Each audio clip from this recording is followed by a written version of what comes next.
AllBallTV live, suckers.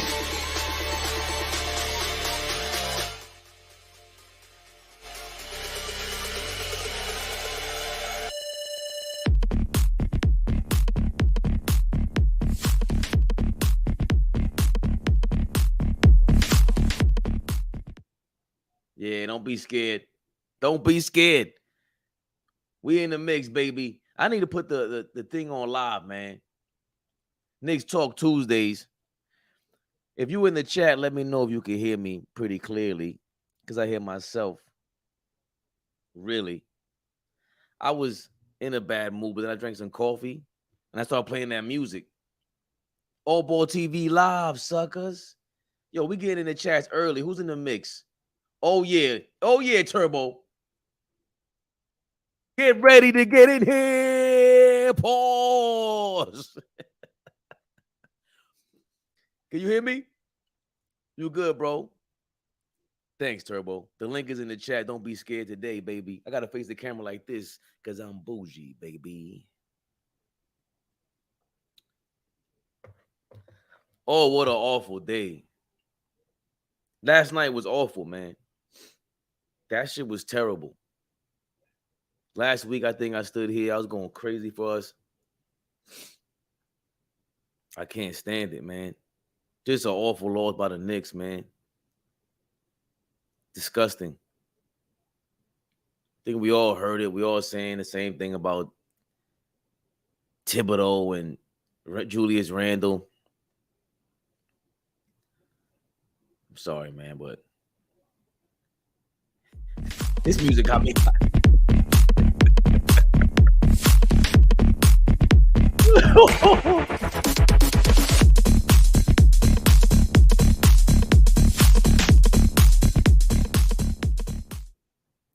Sometimes you got to play the music, man, to get through the abyss.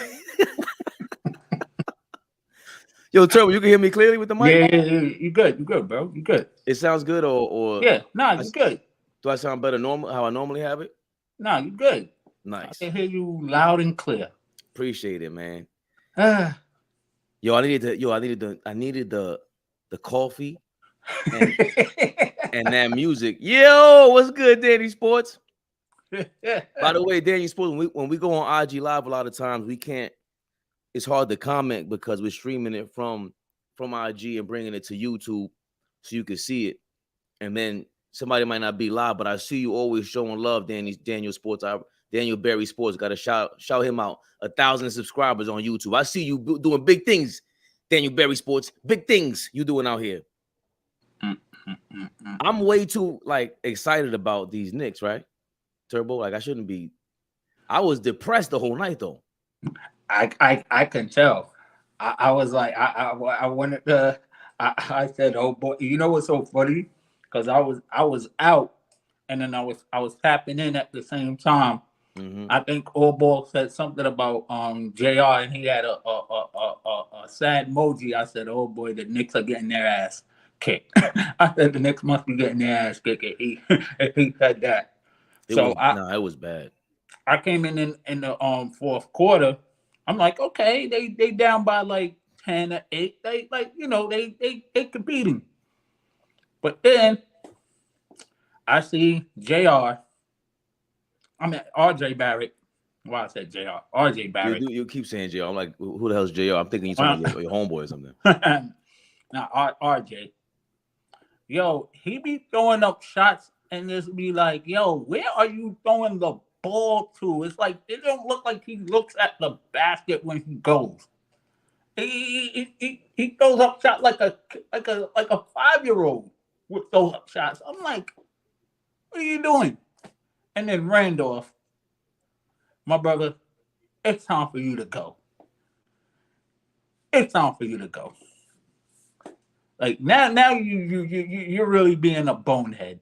I don't really like calling players out, but now you are really acting like a bonehead. And I'm not even a Knicks fan, right? But I'll show love to people that put in the work, that grinds. You know, he had a nasty injury when he first came, his first game. So you want to show love because a lot of people don't bounce back from injury and become an all-star. You know what I'm saying? Yeah, yeah. So it's like, damn. It's like, yo, you're older now. I can understand if you was in your 20s, this was your second year. You know what I'm saying? But you damn near almost a 10-year vet. Well, Randall? Like almost damn near. He's been in the league almost what 7 to 8 years now. He's been in the league for almost 7 years now. Shout out Nick Pillow, man. You know, Nick Pillow's in the zone. He be showing love. Nick Pillow, the best kept secret. We ain't telling you who he is. Brother's the only one who had heart. Yo, I'm not gonna lie. Oh, big Flea in the building, Flea Adams. Folks keep screaming, Randall has to go. Let me know if the mic ever goes out too, Turbo. Folks keep screaming, Randall has to go. What's the alternative? We as Knicks fans are so ungrateful sometimes. Listen, I'm past that point, Flea. What the hell you talking about, brother? You better jump in this live after that loss last night. What the hell are you talking about? Be past Randall. Randall being a jerk. Nah. Not after last night. You didn't see what he did? And then the press conference. The press conference was so embarrassing. I'm like, yo, bro, really? It's like you can't take no accountability or nothing. Like, dog, you supposed to be the leader of the team. Keep talking about it, Turbo. I'm searching for a Turbo. Why you do that? You know what I do? I give ourselves the props. You know? I'm like, dog, you gotta grow up. Grow up. Yo, you know what? To me, it looked like ever since he got announced being an all-star, it seemed like it just got over his head. Nah, I don't think that's true. Hold on 1 second, Turbo. We'll play that. We'll play you don't think so? Right. Yeah, hold on 1 second. You guys haven't been able to get the amount because he just acted different. That's hold on. Can you hear it? Yeah. Maybe to kind of beat you at your own game almost. Just maybe they wanted more. I don't know. Maybe they what? Maybe they what? Yeah, I saw that. I said, "Oh boy." So, should I play the rest of it? What did I say? Go ahead. You could go bench Randall. That's his at. Are you kidding me? Maybe they wanted more. That's what our star player is saying. That's what Tom Thibodeau's boy is saying. Him and Tom Thibodeau out of here, man. I still feel that way. I felt that way the whole year. Like I was joking around saying if you wanted Randall and Tibbs gone and like they're not good. What's the alternative for him? Tell me. He's not good for the culture. He had 50 after being an all-star. What is Turbo talking about? I mean, yes, but I know that, but I get that, but that's just how I'm looking at it. That's just how I'm looking at it because he wasn't acting like that in the beginning of the season. No, okay, good point, Turbo. The whole season, he wasn't acting like that. All I saw him doing was meditating. That's all I saw him doing, and it was great. Yeah, that's what we were giving him props the entire time. Then Tibbs started playing the kids. They benched Cam Reddish. Everyone was going crazy with Cam Reddish. I just wanted, like, for me, Barrett and Randall don't mix. That's what I've been saying. But at the same time, we won without Randall in the playoffs. And just because we took that first L when he came back from injury, they decided, oh, no, you know what? Let's start him again. Why? The chemistry's better without him. None of these guys are franchise players. Brunson is the closest one to him. I'm not even going to give him that yet because he doesn't know how to kick the ball out of a double team before the double team gets to you. That's number one. And number two, if somebody got the high hand, feed him the ball. Nobody said this yesterday. I don't know what you guys are talking about with RJ Barrett with the bad shooter and everything. He's the only one that had it going to me yesterday. The only one. Even though he threw up some terrible shots. He might have, but when he was getting off. He was trying. So on the right side of the court, he was getting off. On the right side, and that's important because if you look at the Knicks shot chart, their shot chart, I know it's nerdy to look at, but just look at it. Most of their shots come from the left side of the court. Why? Because you have 3 lefties on the court, and one of them is abysmal at his IQ. Julius Randle, he had 2 major turnovers, and they were both charges, both offensive fouls. One of them on a fast break. You can't finish a fast break. Fleet, anybody's a great alternative. Put Toppin. I'd rather go all out with Toppin at this point. He's no good. He's no good. People are now watching, and they'll say, "Oh, Julius Randle, I didn't know he was this bad." That's been him all year. That's been his MO from high school. His scouting report said exactly this. That's what it said. That he's temperamental. He plays with low IQ. All of it. You either want him to play with passion or none at all. No, his passion stinks, Flea. He doesn't know how to control his passion. That's the point. It's, again, I've been saying it ad nauseum. I don't want to sound like a broken record. He's a super athlete with a low IQ. Russell Westbrook did a lot of this. Low emotional IQ. LeBron used to do a lot of this. Sometimes people think I'm crazy, but Randle at his best will look like LeBron because he's a super giant athlete. He got a handle, he can get to the basket. But that's when he knows what the hell he's doing and he gets something off. When he doesn't, but you can tell when he doesn't have his way, it's like he checks out. Like, what is that all about? Right. Because that's what I was just saying. Like, yeah, I know he scored 50, but like I said, if you look at it before he became an all-star, he was playing solid. He was playing solid. And then it seemed like right after the All-Star break, and then the dust up between him and Quick, was it him and Quickly? Who was it that he got into a dust up in Orlando? If somebody can correct me. Who? Julius. Remember when they were the IQ? Yeah. Okay. Emmanuel Quickly. He went at it. He went too far. Again, Flea. Stop telling me he loves that deal Siakam for Randle. That's what Nick Pillow's suggestion. I mean. Toronto looks like they're blowing it up. You got to go after Siakam and Van Fleet. Because remember, Brunson, I mean, he's kind of small. So with Kyle Lowry and Brunson, that would be kind of tough. But you met Van Fleet. Van Fleet, yeah. Maybe you got to go for OG, I'm sorry, and Siakam. If you're going to keep Tibbs. That's my thing. Because Tibbs, if this is your guy, he obviously has a bad head of the snake.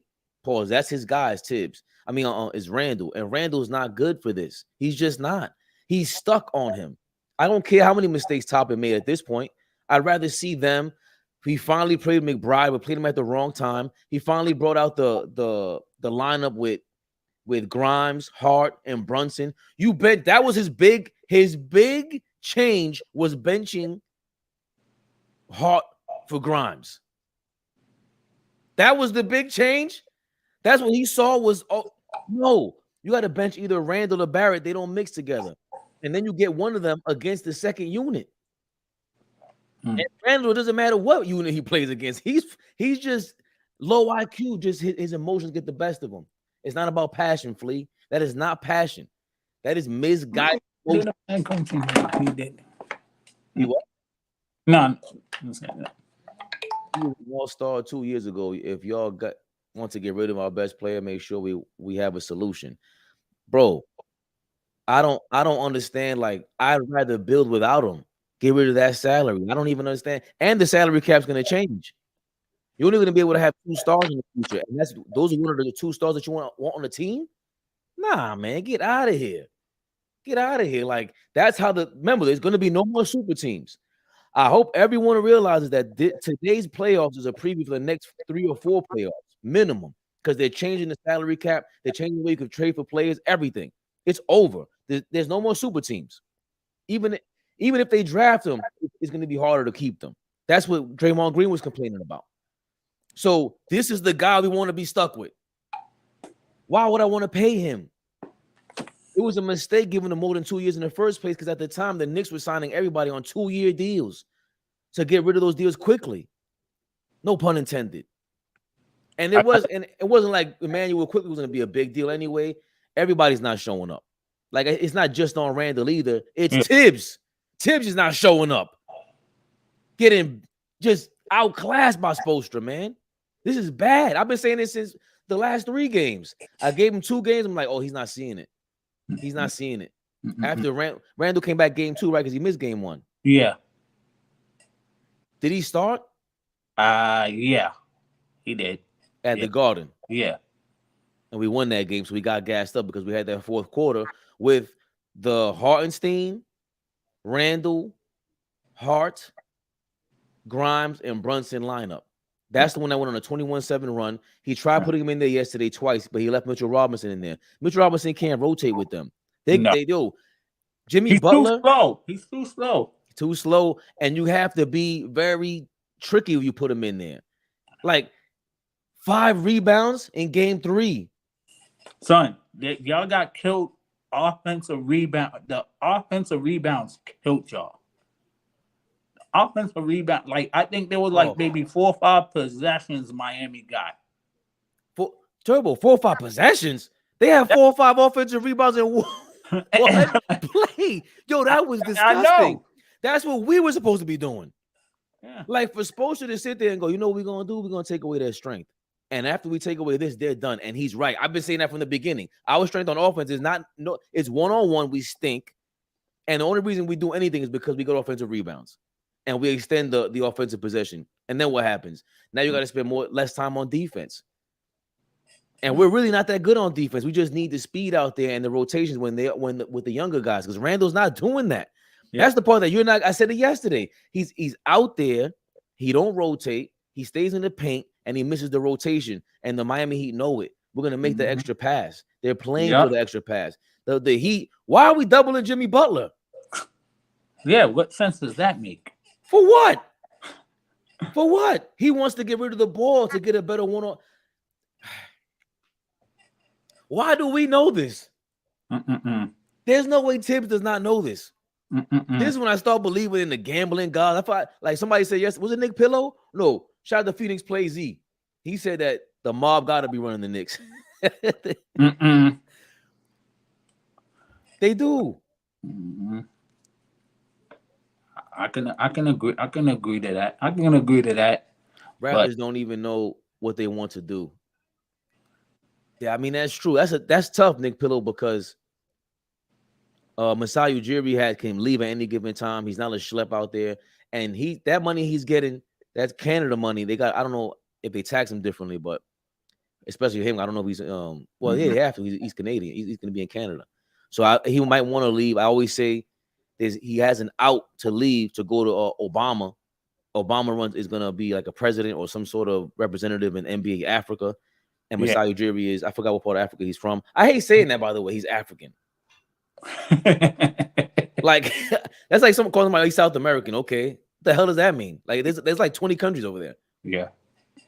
But Grimes was our consistent starter for the entire season. No, he wasn't. He was hurt at a certain point. He didn't shoot 10 3-pointers a game until March. So that's not true. And he didn't start doing that until Randall sat down.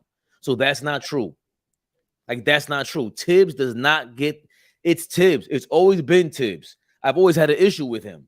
Like, it took you this long to play these guys, to start Grimes. It took that long to start Grimes over, was it who was starting before Grimes? What was it? Quickly started? No, Quickly never started. Quickly should have had some starts. I mean, he did when Brunson sat down. But why am I blanking out right now? It wasn't McBride. Fournier for a while. Fournier was playing, and they sat him down, and Grimes got in there. He went with the older players, and I said this the year before. I said the only way the Knicks are going to get better and make the playoffs, he's got to play the young guys. He's got to stop being stuck in his old ways of thinking. I don't get it, because the crazy part is Masai is from Nigeria, can't get on right now. Flea can't get on. He's at work. He's at work. I figured that, Flea. I'm not gonna call. Yeah, because he would have been on here immediately right away. Flea. Here's when you gotta take a bathroom break, go to the stall, bro. Come on, keep it old school, man. How dare you? You don't work in no office. Masai from Nigeria. Yeah, that was a dope interview with him and Zach last night. And salute to my guy. Yeah, very dope interview. Yeah, like I said, this is all family. We all coming together as one big conglomerate. You know what I mean? AllBall.TV, got Talk with Your Boy, got Flea the Z Show. Shout out to Dimes. Like, yeah, we all coming together as Voltrons. You know what I mean? Yeah, that's the name of the game, man. You hit it on the nose, Turbo. Like, there's no way all these guys like Stephen A. Smith. Everybody's funnier than Stephen A. Smith. He's just a random New Yorker that talks mad crazy, bro. What's the difference? Like, I don't think he's that much funnier than me if he is. I'm not gonna lie. Right? Our hairlines are just as bad. His might be worse at this point because he pushed that shit back. That's crazy. Yeah. But these guys gotta go. And you see, Stephen A. Smith is trying to move to YouTube because this is the move. And the move is everybody should be interviewing everyone. Yeah. They want in rotation. That's the move. That's the wave. AllBallTV family, baby. The group chat is crazy. It's starting to get crazy today. I see it today. I love it. Oh yeah, I know. Sometimes I gotta stay away from it because it gets too damn dangerous. I might say something crazy that I don't want to regret. Group chats are like that. Huh? Yeah, group chats are like that. You gotta be careful with the group chat. You gotta be careful when you're texting, when you press send now, and you start to type somebody's name and you press the group chat instead of the personal, like a direct message. Yeah. You gotta be careful out here in these streets, guys. Yeah. Ladies and gentlemen. Yes. Direct messages leave you trembling. Yeah. Does RJ work on his game in the summer? You would hope. I don't think so. From like I've seen some work. I've seen some workouts and stuff like that. If he does, as one of them things, like I don't know if you got kids, Turbo, but nah, I don't.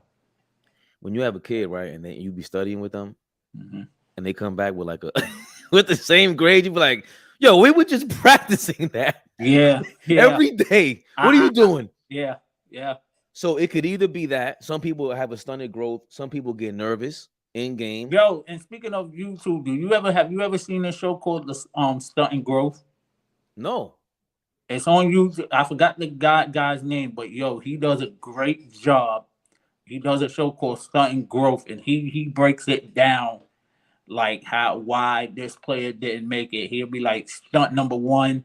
Stunt number 2, this is why such and such didn't become a superstar, or why he didn't make the league. Like it's adult content. Stunted growth? Yeah. It's on YouTube. Well, look it up. Throw it in the chat. Well, send it to me. I watch it like that. Yeah, it's dope. They done did like people like Larry Johnson, like a lot of high school players, or certain high school players you never heard or never got the look, and then you be like, oh wow, like yo, crazy. So do we think RJ his growth is stunted? Like is that what we think it is? He's still. I mean, Andre is still what 22 years old. He's still a baby. You forget he came out like around 19 years old. You know, I think with us, I'm not just saying just him, but just in general, when a lot of players get drafted, I think some of us as fans, we get spoiled. We want to see results with these guys real quick. You know what I'm saying? And sometimes we don't have the patience. Our attention span as a people is super backwards. We want quick results on everything now. Like nobody wants to be patient on anything now these days. It's not just basketball. It's just things in life in general. Shout out to Ryan Hammer Time. He's put in the group chat. Kevin Durant, Derrick Rose, Paul George, Russell Westbrook, Giannis, Harden had no luck with ISO ball. It'll work with Brunson and Randall. And he's laughing about it. No way. And he's right. Like I think it would work, but you need a super defense. Yeah. And I can't think of anyone that played ISO ball and won. Like that's the infamous thing about Jordan that had to change, that he could not go ISO as much anymore. And he had to get the ball out of his hands sooner. Yeah.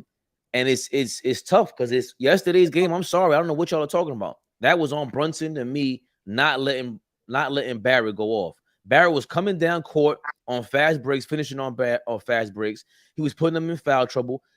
Yeah, Jimmy Butler was being super Jimmy Butler. I mean, the defensive plays he was making, the rebounds he was making, the adjustment he makes in real time. Like you could see from game 1 and he skipped game 2.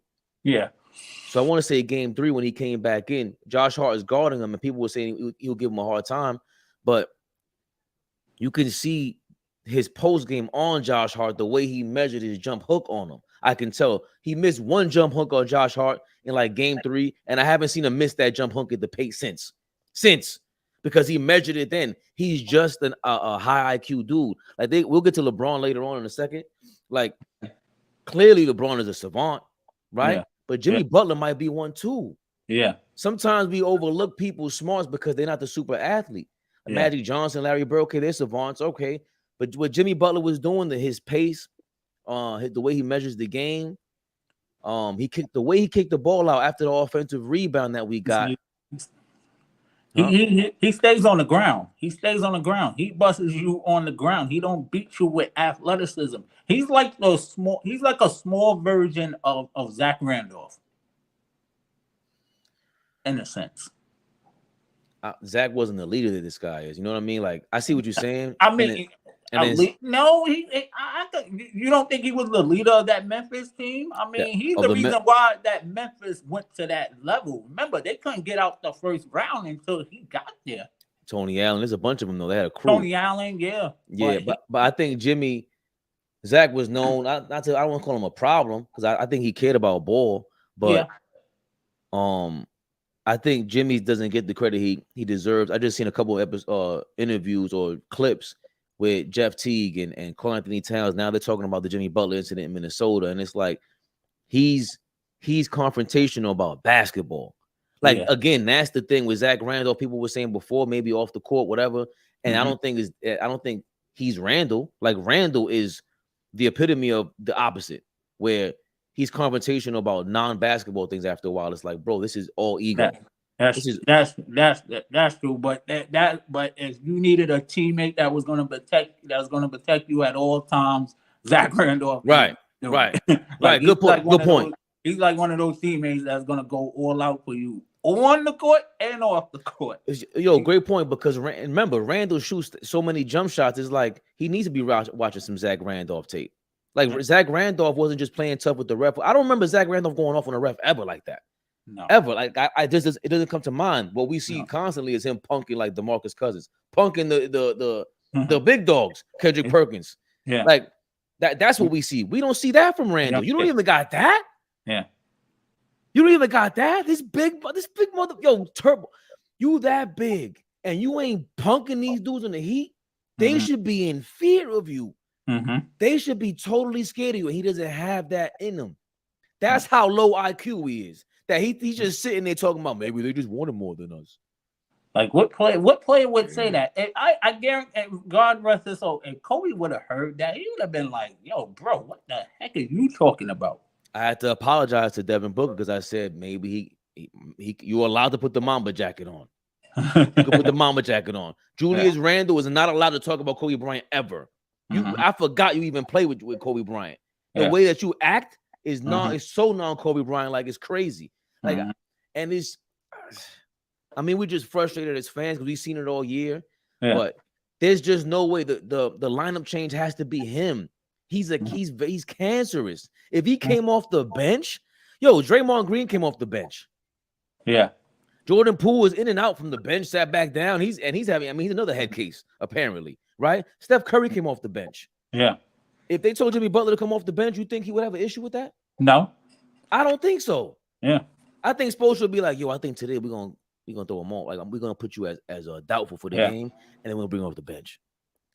He's an evil scientist, an evil scientist like that. A mad scientist like that. Tibbs, he has the reputation of a mad scientist, but he also has the reputation of just messing everything up. And as a Knicks fan, and he still, you would think that he would learn his lesson because they from what they said that Tibbs is not married, he don't have no kids, he sleeps and breathes basketball. So if you would think that you got all this time, you would think that you would become a better offensive coach at this point. He doesn't make no adjustment. There's no offensive sets. It seems like they just run the same thing. He just lets them just run amok. Right. Like I don't know where else you could go with that. It's the rebounding. They didn't adjust for that. They're not rotating. But he's supposed to be a defensive minded coach. Exactly. But where's the defense? Like, how are you not? And then if the guys like that, it's such a contradiction, Turbo, because he calls every player out except for his guy, right? And your mentality is, granted, Pat Riley did the same thing with Ewing. He didn't call out Ewing like that, but they kind of falling for this BS. The Heat, if you think about it, everybody keeps saying, who we losing to? I forgot who it was last night. It was hilarious. He said we lost to the Iona team last night, which is funny, right? But if you think about it, John Starks, Wasn't he undrafted? He was shopping for he was bagging up groceries infamously, Yeah, right? and played in the CBA. Playing in the CBA. Anthony Mason. He came from the CBA or Yeah, he was. I know he before. I know he played with the Nets and the Portland Trailblazers. Like he for a bounced second. around. He bounced around. For a second. But he was Yeah. kind of like undrafted, like this, he wasn't drafted, he wasn't a star. It was no so they found these guys. That's why those second rounders, the Draymond Greens of the world, Tom Brady, 6th-round draft pick, they got that mentality. And when they have that, So was Marcus All. A lot of people that know Marcus All was was like got drafted like 40 or 41. Did he? Yeah. Okay. He was it's so crazy. It's like when you think, and I think they're him and Paul, they're probably like the only brothers you can say that was like good at the same damn time. It's not too many brothers, huh? That good. Yeah. Because both of them are going to be Hall of Famers and all-star. Like Powell is going in this year. Mark is going to definitely get in the Hall of Fame for sure. He's getting in the Hall of Fame for sure. Yeah, nobody's in that conversation, right? What? As far as brothers being good, like being playing against each other. Yeah. Nah, it's not too many. I mean, you had brothers like, I mean, you had Gerald Wilkins. He was solid. He was He wasn't his brother. He was. That's what I'm saying. Gerald Wilkins wasn't no damn Marcus. So you know what I'm saying? Like no. I'm just saying. We just saying that the combination of brothers. We running down the list. Only two that were like great at the same time. That's what I'm saying. But you had other brothers that was solid. Like they were good. I mean, Gerald Wilkins wasn't a bum, but he wasn't no Dominique. You know what I'm saying? The Ball brothers had a chance. Yeah, hopefully they come back from injury because they got a chance to be in that conversation. They are that talented. Yeah. But the point was, the Heat actually cultivated that culture where we do have those underdogs, and then we got them on a rotation. But there's a culture behind it. Yeah, and I think they hold themselves accountable. The Knicks, they have a fake version of that. Like Mitchell Robinson's with a number 25 pick. Emmanuel, they're all in the 20s, right? Emmanuel quickly, except for Toppin. Toppin's top 10. Yeah, exactly. Was 8. He was 8. 8 pick, right? Yeah, right. Because Halliburton was 10 and he was 8. We always got to go back to that because come on, they made that choice and he was available. But But I think the reason why they chose Toppin because Toppin was like a local hero. Everybody saw him playing Dykeman and his father. So I think people just drafted him off of the reputation because he was a hometown kid. That's how I'm seeing. I don't know. I want to go back and review all that. Like, what was your purpose of and all that? It's just like, what was the purpose of? Again, it's a constant contradiction, and when we get high as Knicks fans, and everything worked. But at the same time, you see what's working. Like this is none of these guys are franchise guys. Unfortunately, Obi Toppin, say what you want for whatever reason, like you said, like you mentioned, they drafted him for whatever reason. But now we realize he's not a franchise player. He's just not. RJ Barrett is not a franchise player. But you gotta remember nowadays when you draft high, none of these guys are like game changing super. They're based off potential. Right, but it's still some of them are not game changers. Like we're gonna it might be a while before we see like a game changer like a LeBron or hopefully whatchamacallit, the hype with Wemby. Yeah. Right, but that's my point, Turbo.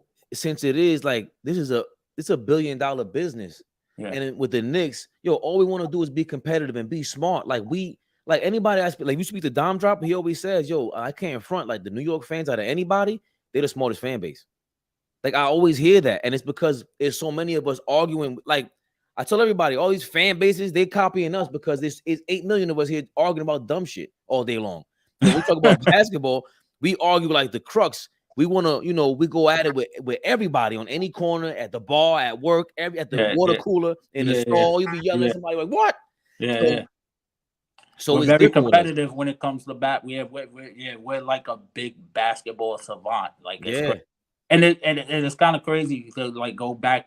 It was like the interview with Zach and Flea is like. It's like Chicago is like the miniature version of New York because the way how basketball is, it's like out there. Yeah.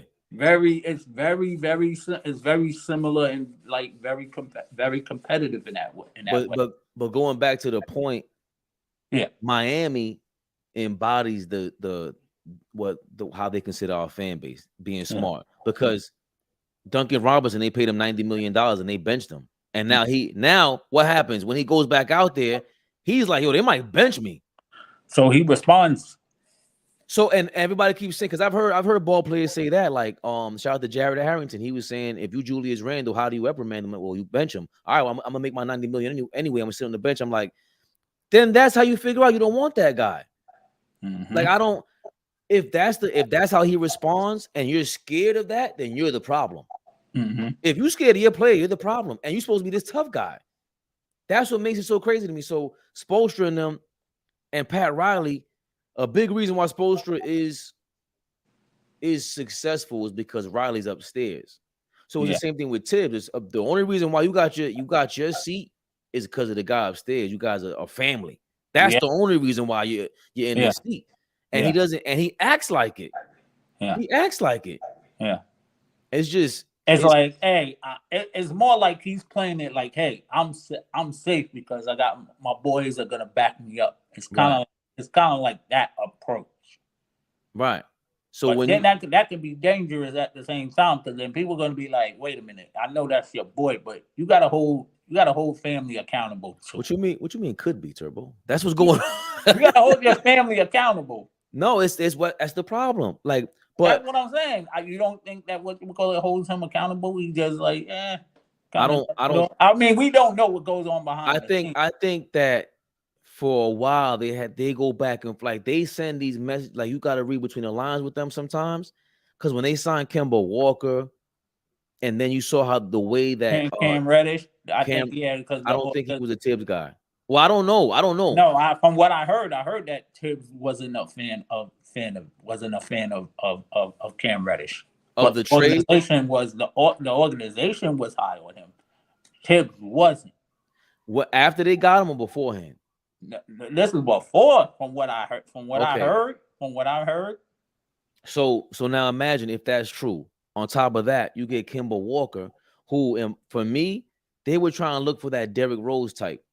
Mm-hmm. Right, and then with Brunson, you finally got him. But when they had Kemba, it was like, bro, he's on his last legs, and he's not gonna fit. He doesn't play defense. So like, what are we gonna do with that? Yeah. And you can tell with the way that he benched Kemba, because he was trying to show him a lot of love and a lot of respect, but at the same time, you just announced that you're gonna. I forgot the way he said it, but it was almost borderline the way they treated Dylan Brooks recently. Just the way he came out was very like, bro, you don't talk to people like that. Yeah. And then all right, fine, you're gonna be that way. How about Randall? RJ Barrett was shooting poorly around that same time. It was the 2021-2022 season. It was around Christmas. Mm-hmm. RJ Barrett, he was saying, yo, he would come in here last year. He was in the gym every single day. He's not doing that this year. He called everybody out except Julius Randle. I have yet to hear him call out Julius Randle. I have yet to hear. We don't hear from Leon Rose. No, never. That's a big part of it too. So it's just tough, man. It's just tough. Nate McMillan, I don't think so, Nick Pillow. What? As a coach, he's suggesting the coaches. I say Siakam and OG. Man, hell yeah. If you really think about it, Mick McMillan is a way better coach than Tom Thibodeau. I don't know. He'll get, but no, at least he'll bring a little. Well, no, they're both kind of very similar, very old school guy. But if you look at most of his roster, he don't care who he got. He'll give you a shot. If you look at the way he coached that Portland team, and like a lot of guys was out, but they were still winning over 40 games in the tough West. Yeah, Brandon Roy. His team, but Brandon Roy was in and out, but he still had those young boys playing hard. And they were still winning over 40 games. And this is when the West was the West. See, I gotta rely on people like yourself, bro, with that now, because I either forgot that, and then it's clearly all of that means nothing when picking a coach because D'Antoni is like the best version of that. And it's like we still go, I don't know about you.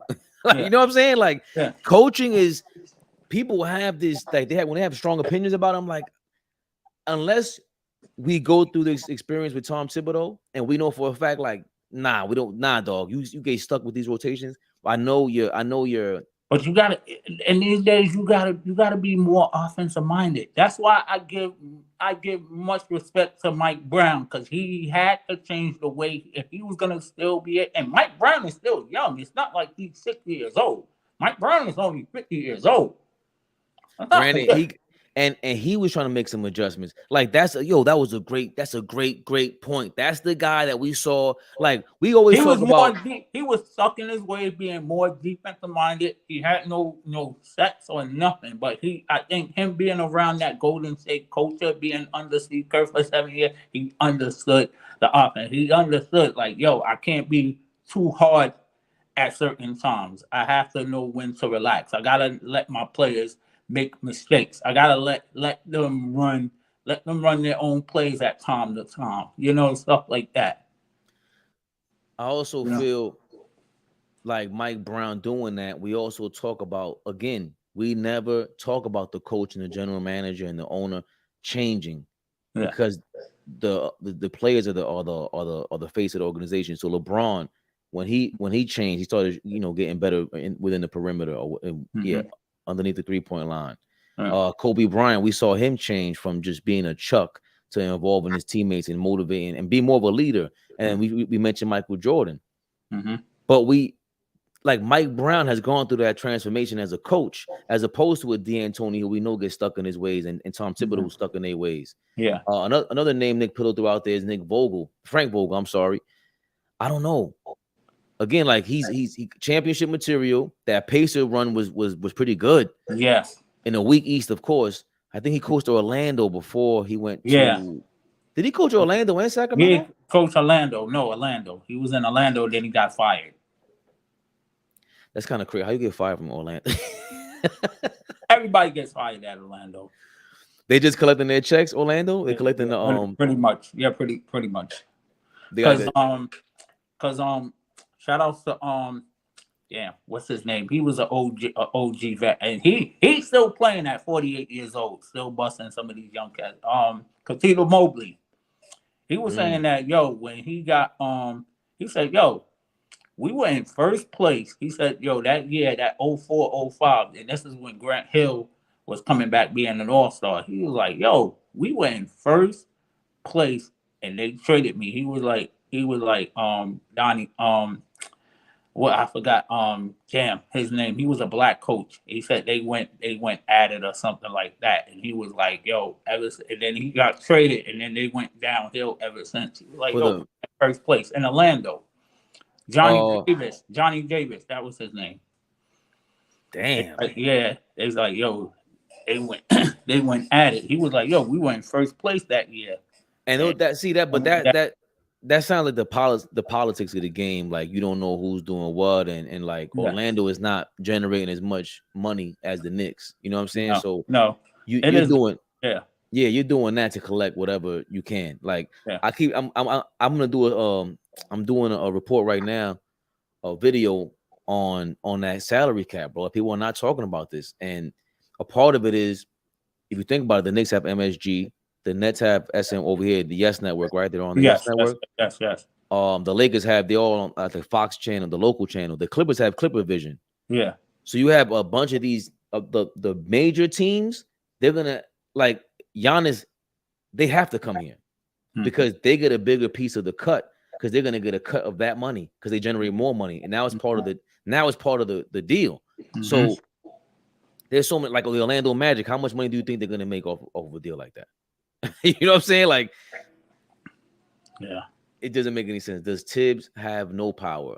No, Tibbs has too much power, I think, at this point as a coach, because he's misusing it.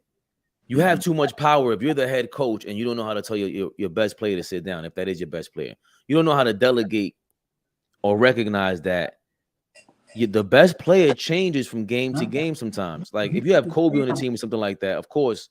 for the most part, it's going to be Kobe. But somebody got the hot hand, and Phil got to go. Yo, what the hell are you doing?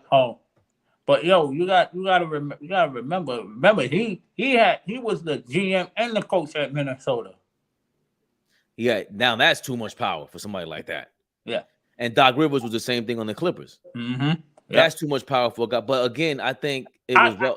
I think the reason why they do that because they know that they get fired real quick if they don't get quick results. So they want. I get it, but then it's good in a way, but it's bad in a way because then that's confidence of entrance. Because it's like, yo, okay, you're my coach, but I'm talking to my GM. Like it doesn't add up. You know what I'm saying? I mean, I don't. Was he the coach or the general manager or the president of basketball operations? Because that's a different level. Yeah. No, he was the president. He was the GM. He was in charge of everything. Doc was in charge of everything. It's different because the Kobe Altman on Cleveland, he started off as a GM and now he's the president. Yeah, he's of the basketball president. operations. But no, Doc was the president. No, Doc was the president. Doc was the president. Yeah, he called all the shots. He wasn't just the client. He was the president. But I think for him in that scenario, it made sense because he won the ring in Boston and they traded for him. Yeah. They traded draft picks or whatever it was to the Boston Celtics for Doc Rivers. Yeah. And then he was trying to bring Kevin Garnett and Paul Pierce in that deal too to come to the Clippers. That's crazy. Yeah. That's crazy. But does Doc Rivers have too much power? I mean, the Thibodeau have too much power. Yeah. Like he's the coach. Yes. Bye. I don't want you there. That's too much power for me. Go be an assistant coach. Yeah. Some coach. You can still just because you know the game. That don't mean it's a difference when you're an assistant and a head coach. It's a different ball game. You see how Mazzulla, I'm sure he was a good assistant, but now you're the lead man, so now it's more responsibilities on you now. Yeah. You gotta know when to call timeouts. You gotta know when to fall back and let your teams make mistakes. Like you gotta fall back. You gotta fall back. And like I said, he's the youngest coach in the playoffs. He's 34 years old. He's a kid. Is he the youngest coach ever? I right now I think so because he's only 34, 35 years old. The only person I would guess is younger is the one who's the Boston president now. No, well he's older now. He's got to be got to be in his 40s now. Who used to be at one point? What's his name? He's upstairs as a GM. Yeah, he was one of the youngest coaches. Brad Stevens. Yeah, Brad Stevens was. That's what I was talking about. So yeah. The youngest NBA coach in history is Dave DeBusschere, a player coach at age 24.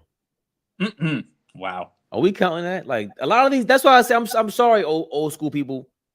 A lot of these 1960 stats are like you were 24 coaching the team and you won.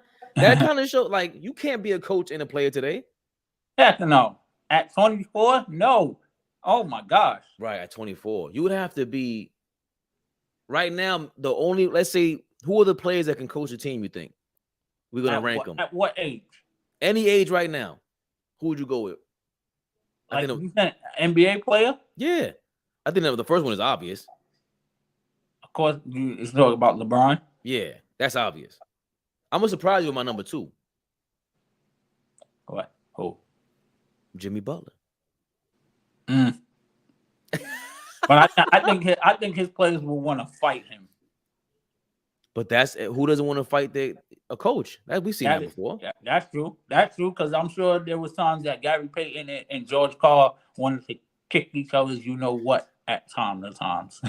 Now that is the guy I forgot to mention. Anytime we bring up coaches as the most overrated, just the biggest ish taker ever. George Karl needs to be called out, and he always gets flamed on Twitter, and I love it. He's always calling people out. And he's like, yo, you're talking about you're talking shit like that? George Karl messed up that Seattle team. They underachieved with him. That Milwaukee team was broken up immediately after they went to the conference finals. Ray Allen, that super offensive group, horrendous. That Denver team was super loaded, and they didn't like George Karl. He made it harder. You heard Kenyon Martin. You heard what Kenyon Martin said. Kenyon Martin and I just seen J.R. Smith, and he was just like, man, remember, J.R. Smith is in Zen mode right now. He's like, I'm a master golfer. I just got my master's degree. Like, and he's still like, nah, he was a piece of S, bro. Like, George Karl was like, he would tell you one thing, tell me one thing, and then we like talk about it later on. And we were like, yo, I didn't say that. I didn't say that about you. And it would just be like, there's no need for that. Yeah. So he was playing these silly mind games. Point is, George Karl might be the most overrated coach ever. Like, as far, because you got to be rated to be overrated, right? Like, and somebody's gonna try to consider him. And I have to laugh at them, because that Seattle team they got to be the third or fourth best team in the 90s, man. Like, consistently throughout the decade. Yeah. Because Portland's gonna be up there, and and now let's not forget when he was coaching the USA team, the World Cup tournament, and he bombed in that too. In the Olympics? Yeah, and like before, like a year, like 2 years before the Olympics, they have like the FIBA World Classic tournament. Right. And he was the coach, and they failed on that too. They lost the Vlade Divac's team in the quarterfinals. They finished in 8th place. Just listen, Turbo. I welcome all George Karl slander, all of it. He's garbage. Get out of here, George Karl. Cody Zeller having an impact in the series is disgusting. Yeah. Shout out to Joy Di Maria. I had to hear from her. Sure, AllBall let her up. You know she's gonna, and if y'all lose tomorrow, she's gonna gloat. She's gonna probably be on live too, gloating. They're gonna repost my live. Yeah, they just repost my live going crazy. I don't know. Again, I don't think it's crazy when I laughed at Kevin Love being on that team, and they use his skill set as a weapon, and they knew when to pinpoint. Like, I don't see them. We'll talk about LeBron in a second for a couple minutes. So I gotta get going, but like, just the way that they assemble, like, they know each other's weaknesses. Kevin Love, Cody Zeller just being a backup and just being bothersome. I think that's his impact in rebounding, and it's gonna happen because you're saying what the hell happened with Mitch. Well, that's what happened. Mitch is missing these. He's too slow, like Turbo said, too lanky, and he gets an offensive rebound and goes to dribble. What are you dribbling for, Mitch? To do what? That's basketball 101. Yeah. Leave the ball up in the air, go back in and just, what the heck? Go be Moses Malone. That's your job. Yes. Mitch, I think they totally, this is all Thibodeau, and they plan for it. It just is thing, and they're draining the shot clock. That's the other part to it. They're draining the shot clock now, because when we go on the other end, they drain the shot clock and they're getting offensive rebounds. They're using our own game plan against us, and they're a better free throw shooting team, and they're getting so many assists. Like, the rebounding and the assists is not what they do in the regular season. It's not what they did, and I get it. They were the number 1 seed last year. Yeah, and a lot of these ingredients we see why. Because remember, the Bucks and the Celtics were there last year too. I know Chris Middleton was hurt, but they don't have the Giannis. They don't have. Everyone considers Giannis and Jason Tatum a step above Jimmy Butler. Mm-hmm. So this is a Jimmy Butler-led team on the court, but off the court, man, they got the 3 levels up top in the office. And on that floor, you got the coach, and then on the floor general with Jimmy Butler. Yeah, they got it all. I think Nick Pillow's saying CP3, Draymond, PG, and Rondo to be player coach. Well, Rondo's out the league to be a player coach. No. PG is who? Paul George? No, he's talking about Chris Paul.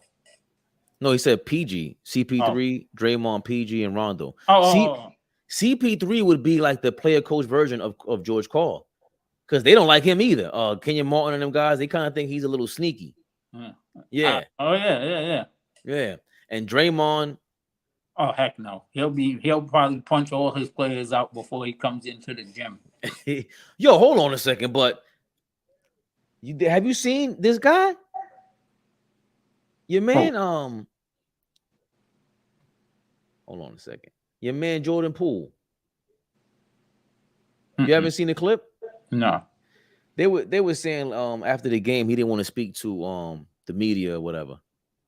And he had his back turned to the media, and he was going crazy. Not even he wasn't being rude, but he was being rude at first, and it was like built up tension. Let me see if I could reset this one. Show you this clip though about him. Yeah, Rondo's out the league, but I heard it. I seen a clip. I didn't like seeing the clip. I didn't click the video, but they have like the generations of sons. Like they said, he got a son. Mm-hmm. Rondo got a son. Yeah. Look at the face Jordan Poole makes. He makes the same face he made as when he was talking to the ref. Yeah. I seen it. Yeah, I seen this clip. Yeah. So this is not recent? No, because that's the Sacramento. Oh, it is. Yeah, no, I saw that clip. Nah, I saw that clip. They over here says I can see why Draymond did what he did. That's what I'm gonna say. Who is this guy? This is not This looks like Carlito Cool and from WWF. Yeah, I don't know, bro. Yeah, but you're right. Yeah, George Karl is one of the most I definitely have to say he's one of the most overrated coach of all time. Trade Poole.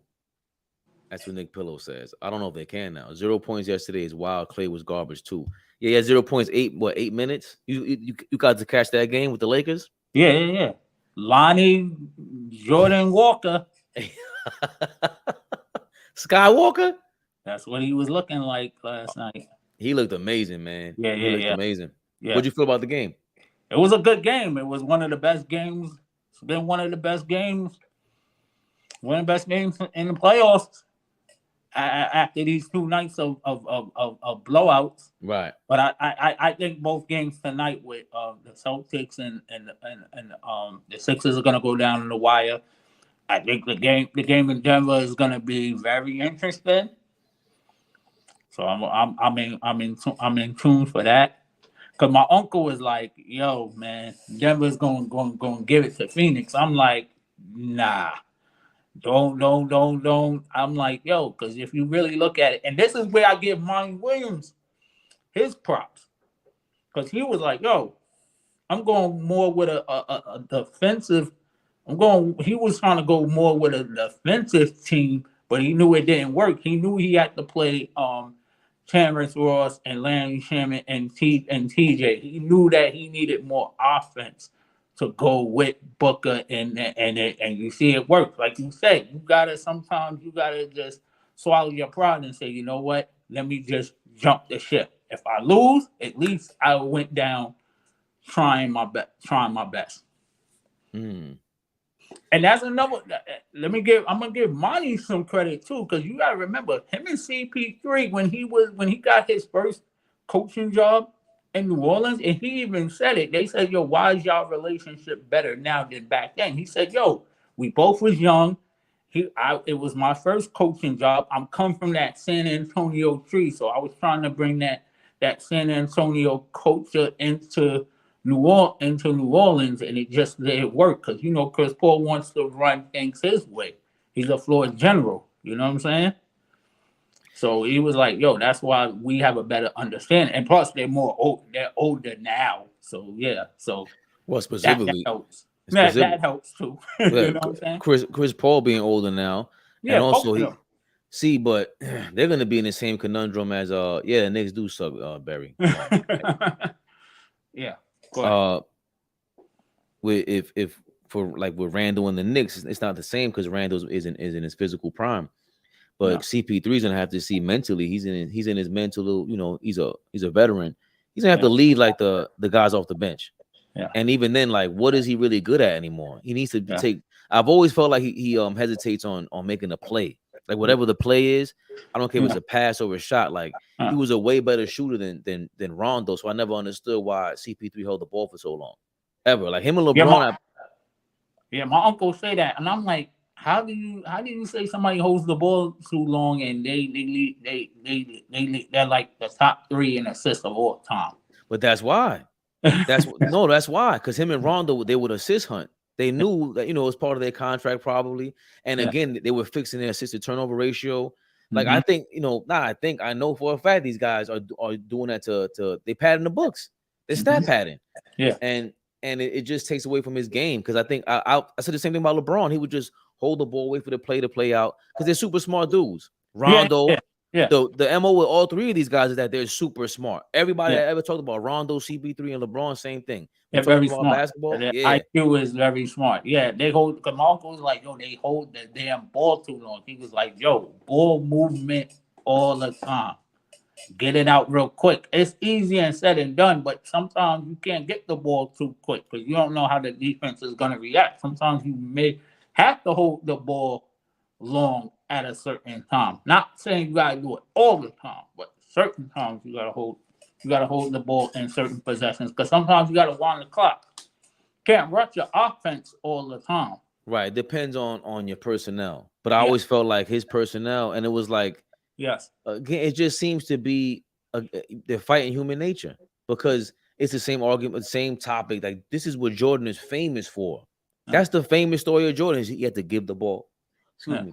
He had to give the ball up, and nobody's better than him when the ball stops. Yeah, he and the mid-range king, like even Kawhi, he can ball stop. He looks kind of clunky at times, but for the most part, there's movement, and that was the thing with Jordan later on in his career, Kobe and everything like that. But CP3, there's no, and with LeBron, there's no movement. That's the other part to it. There's no where's the jab step at? Where's the you got to make the defense react to something you're doing. If not, okay, so you're gonna play quarterback right now. Yeah. But I don't. He could just go in there. I think he needs to go in there and give them a break, like Booker a break, because Booker. I didn't. Like I said yesterday, I didn't expect Phoenix to play at this level. Like I didn't think they would do this for 4 games. I think. Imagine if they have to play. They need what? They got 2 wins now, so that's 6. So they need what? 2 plus 8 more, so 10 more. They need 10 more wins to get the chip. Yeah, just about. Yeah. Right, because 4. It looks like. Well, I don't want to jump the gun, but if I had to put a percentage, if it's a Phoenix and Lakers conference finals, who has the edge? The Lakers have a better bench than Phoenix, but if you can get Landry Shannon and them to play like that, that can be very scary. I think because the one advantage that Phoenix got, Kevin Durant. Who's going to guard Kevin Durant? Him playing decoy to Booker. That's their best weapon. And he's a number 2, and he's I think he's mentally suited to be number 2 like that, unless you're gonna have to between around them. Yes, because you can't double team Booker. Well, they've been doing it though. That's what I was saying yesterday. Like when Coach Kyle, he was saying that they don't double him. That he has Kevin Durant there. I'm like, to be honest, if you watch the game, they'll double both of them at times. They'll shoot double at them, but Booker's been playing great. Booker's 26 years old, about to enter his physical prime, and he looks like it. Like he just looks like and a he's different shooting 70%. That's great. That's insane. Okay, so that's my point, though. That's my point. We can't expect 70% the rest of the way. No. That's if he does that, everybody one of the greatest players to ever play in playoff history. I'm buying a Devin Booker jersey and apologizing on YouTube, live on YouTube. I'm copping the YouTube jersey I'm copping a jersey for myself and my son. If Devin Booker averages, if they win the championship, because I said Phoenix ain't winning the chip. If Phoenix wins the championship, I'm getting a Devin Booker jersey. 70% is crazy. That's insane. Yeah. Because and the reason why I'm saying that is because they have to play like that to win.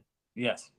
Like he has to play like this. Even if he gets 20 points next time out and he finds the guys in the right spot and starts playing little point guard, which is kind of crazy. And he's being a better defender too. He's defending too. Yeah. He's starting to really show his defensive game. And like what Zach was saying, like at times when you are like the best player, it's hard for you to try to be shutting somebody down, and then you got to be the offensive guy. But this is why I respect what Jordan said. Like when you play in back-to-back, you got to learn how to play different. He was like, yo, if you played on the post last night and you got a back-to-back, stay on the perimeter. That's what he told Kobe. So you won't be like you won't waste a lot of energy. I was like, wow, that's crazy. I never thought about it that way. Yeah, little tricks like that. But going back to the Laker game, speaking of Kobe, I think I gotta take back what I said. Well, AD is the leader of the team on the court, right? Yeah. When he plays well, they're a different team. But LeBron, Y'all Laker fans, man. I know you hated LeBron, and I all ball be hating on LeBron, but this is a different level. The same way y'all was giving credit for Kobe influencing Pau Gasol, y'all gotta start giving credit to LeBron for influencing and impacting AD's game. You could see throughout the whole game, AD wants to sit on that bench and he wants to give up. He does. Yeah. He really does. And the little thing that was a game. I'm only learning the hammer play, whatever the hell I don't know. Act like I even know basketball like that. The hammer play, whatever they did, that they broke up and AD ended up with the ball in his hands and had a jump ball. And Golden State won the jump ball. Curry recovers the jump ball but throws it out of bounds. Yeah. But that all happened because LeBron reads the play, sees what it is, saw Draymond cut into the basket. He told AD, "You'll stay right there." He stopped Wiggins, if I'm not mistaken, from going to make his cut, and the ball landed in AD's like in his lap. Yeah. He's just amazing, man. No, LeBron is one of the most smart-minded. Him, Kobe, like they're like brainiac, especially Kobe. Kobe's a brainiac when it comes to basketball. Like paying attention to details. Those two are like, and Jason Kidd, when he was a player, those are the three guys that paid attention to details. Like you don't know, you like, yo, how the fuck did they come? Like like if you watch Jason, and I saw Jason Kidd play live, and there was a play. It was a messed up play, but Jason Kidd made that play look awesome. Like he was like damn near half court, and like he just threw the ball up. Like yo, most guards just throw up like crazy effed up passes, but guys like him and Gary Payton were like the best at it. Like they can throw the ball like 100 miles per hour, just throw a crazy pass, and whether it's Kenyon Martin or Sean Kemp, they go up and get it.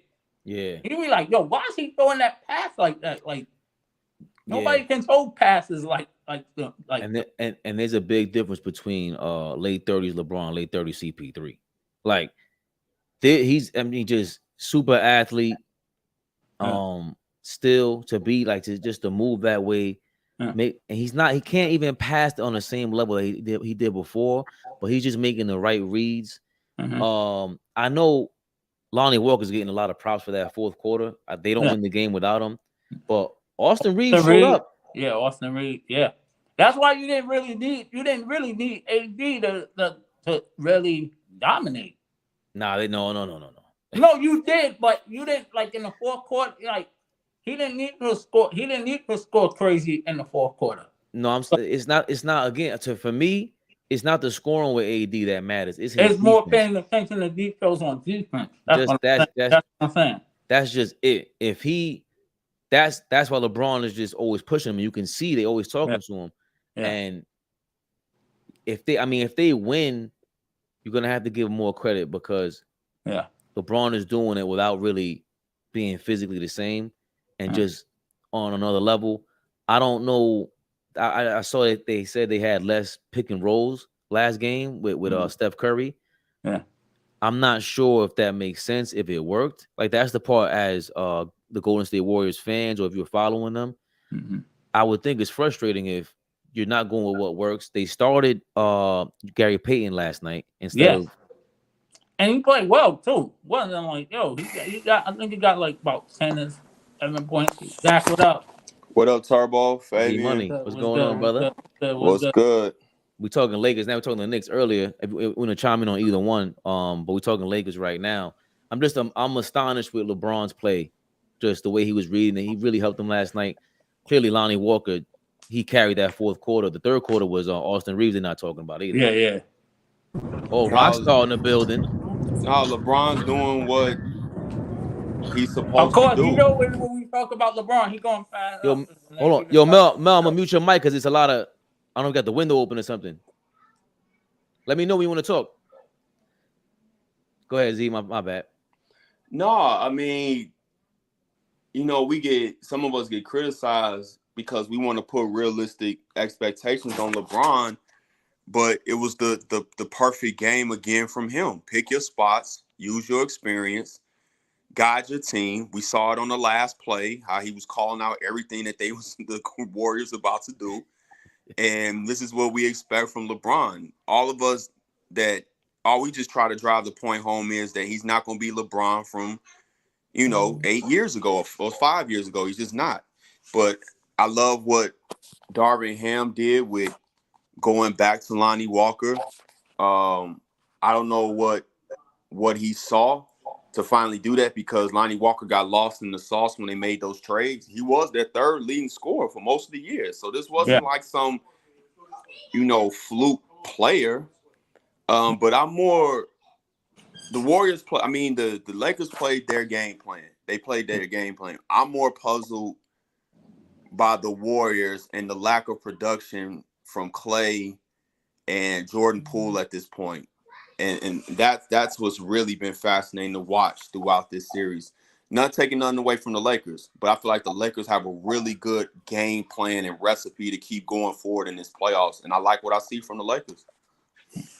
Nick Pillow says Golden State fans going crazy, mainly because the same team won the chip last year. Curry ain't been in this situation ever under Steve Kerr. No, but I am impressed with Stephen Curry, and this is who he's always been. Like when they point to 0 for 15 in clutch moments or 50 seconds left, because he's not a big boy like that. Like I expect the two guards to be, to your point, Zach, about the early '90s and how he would suffer. He would not be the two guard that you want. You got to get to the basket or be able to create enough space to elevate and get a shot. Like at the end of the day, that's what makes Jordan, Kobe, Dwayne Wade to a certain degree. They can get to spots and elevate. He's not like he's built even like a Paul Pierce who can create space with his size and you can't block the shot because he's tall. He's small. Like the last play, he wasn't going to get past Anthony Davis. Oh, my God. What a play.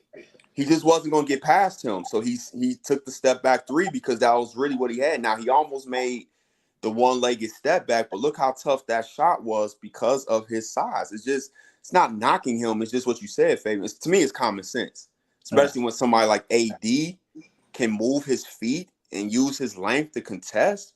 Yeah. That's a tough recipe to score over, bro. But that's easier to see as a basketball fan than Kevin Love guarding him like the way like that's what it reminded me of that play with Kevin Love locked Steph Curry up in the finals.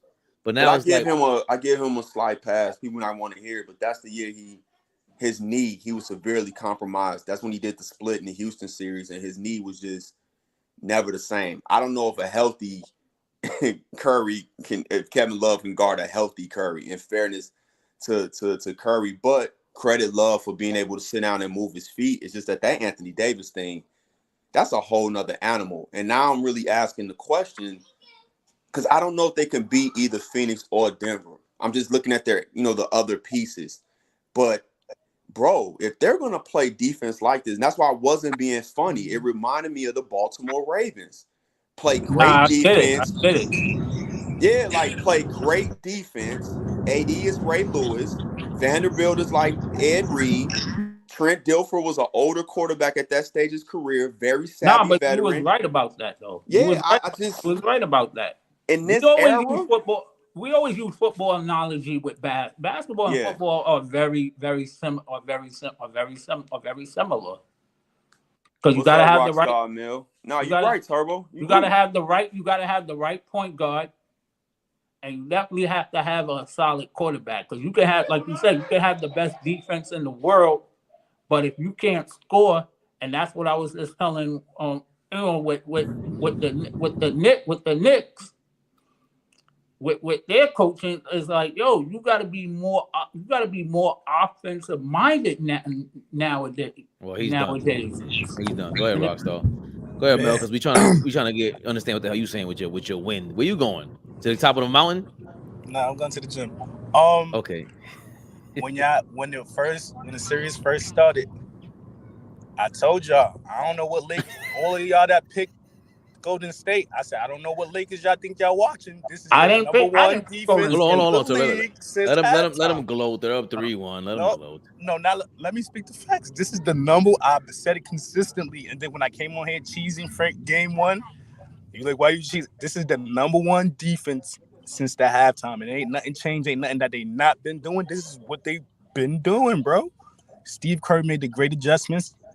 It worked. They was tearing that pick and roll up first half.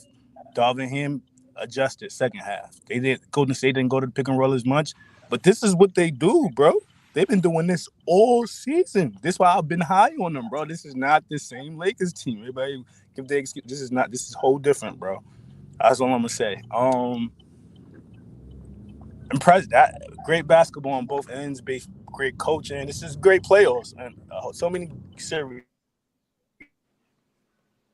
Great players, but this was great on both ends. Like Steve Kerr came out, made the adjustments. When Ludu started Gary Payton Jr., like unexpected. Steve Kerr, he's somebody say he wasn't coaching. It was bad coaching. Like he's pulling out the stunts. It's just Lakers is adjusting and they can't beat these dudes right now, bro. Like I don't think it's bad coaching. Fairness, hey, Rockstar Mel, though, in fairness, some of us, at least me, I mean, I didn't know about the consistency of AD. I think that's a fair assessment.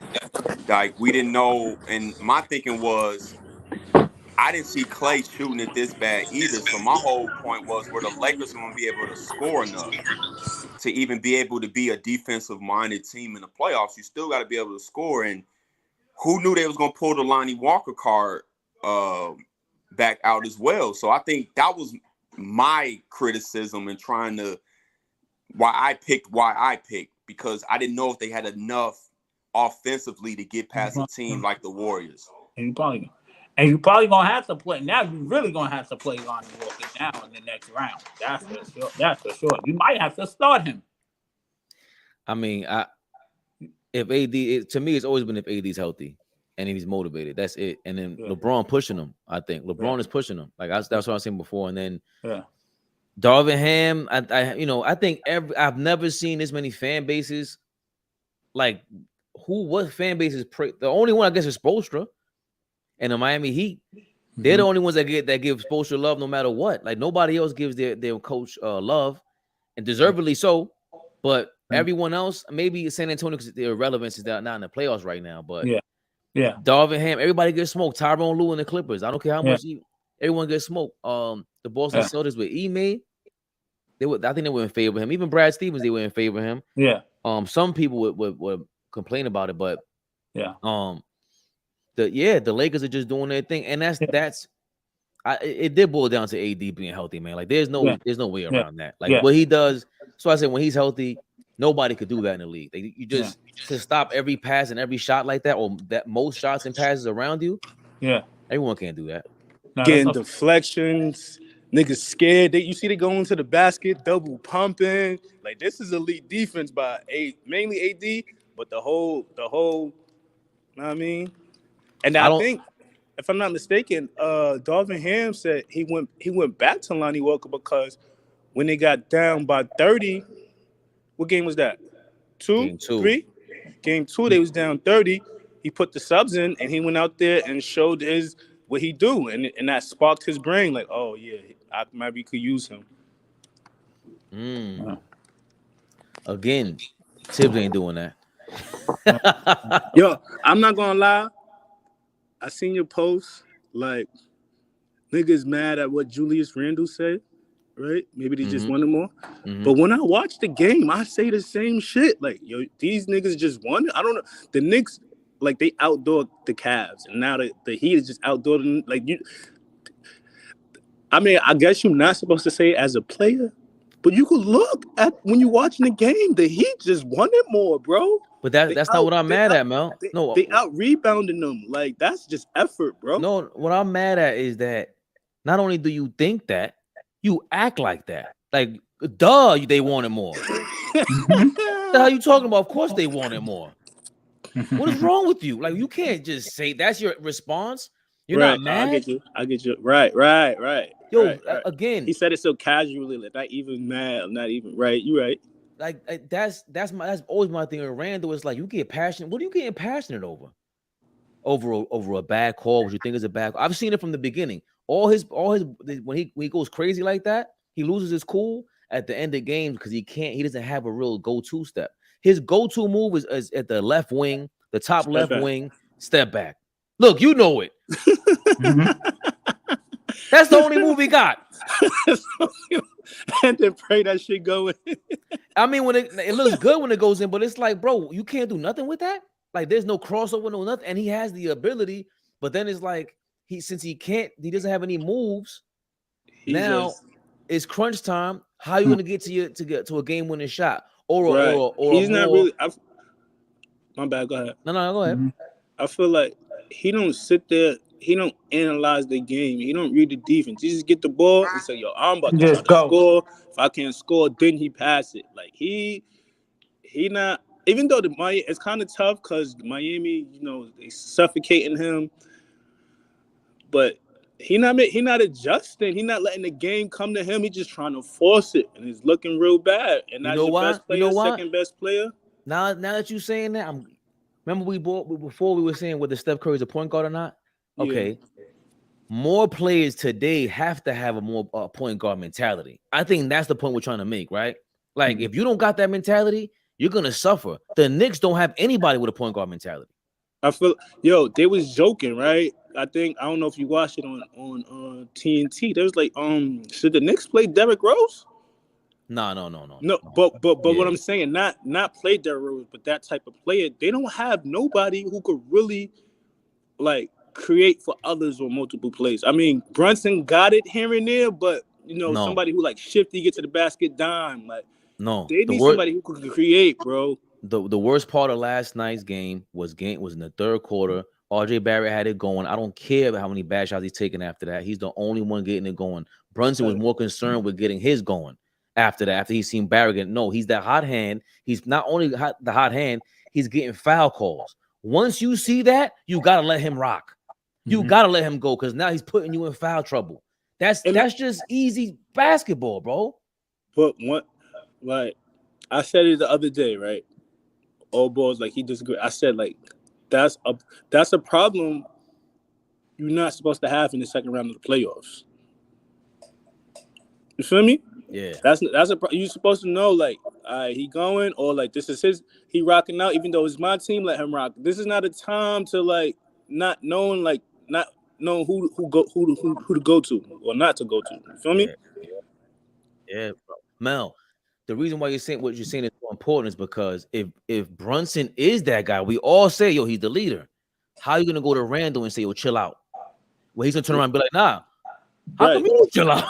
So like nobody, and again, y'all will know better than me because I ain't lead no team like that. I was just going crazy in a park or whatever. Right. But nobody on the team in this era, what we just said, Zach, was if you have more players, that buy into the point guard mentality, because you can't just play point guard anymore. The Heat do have that. Like, and I'm not saying any one of them could run point. I'm saying that they're all trying to read the play, which is get the ball. Their plan is play the shot clock out and get that pass out until once again.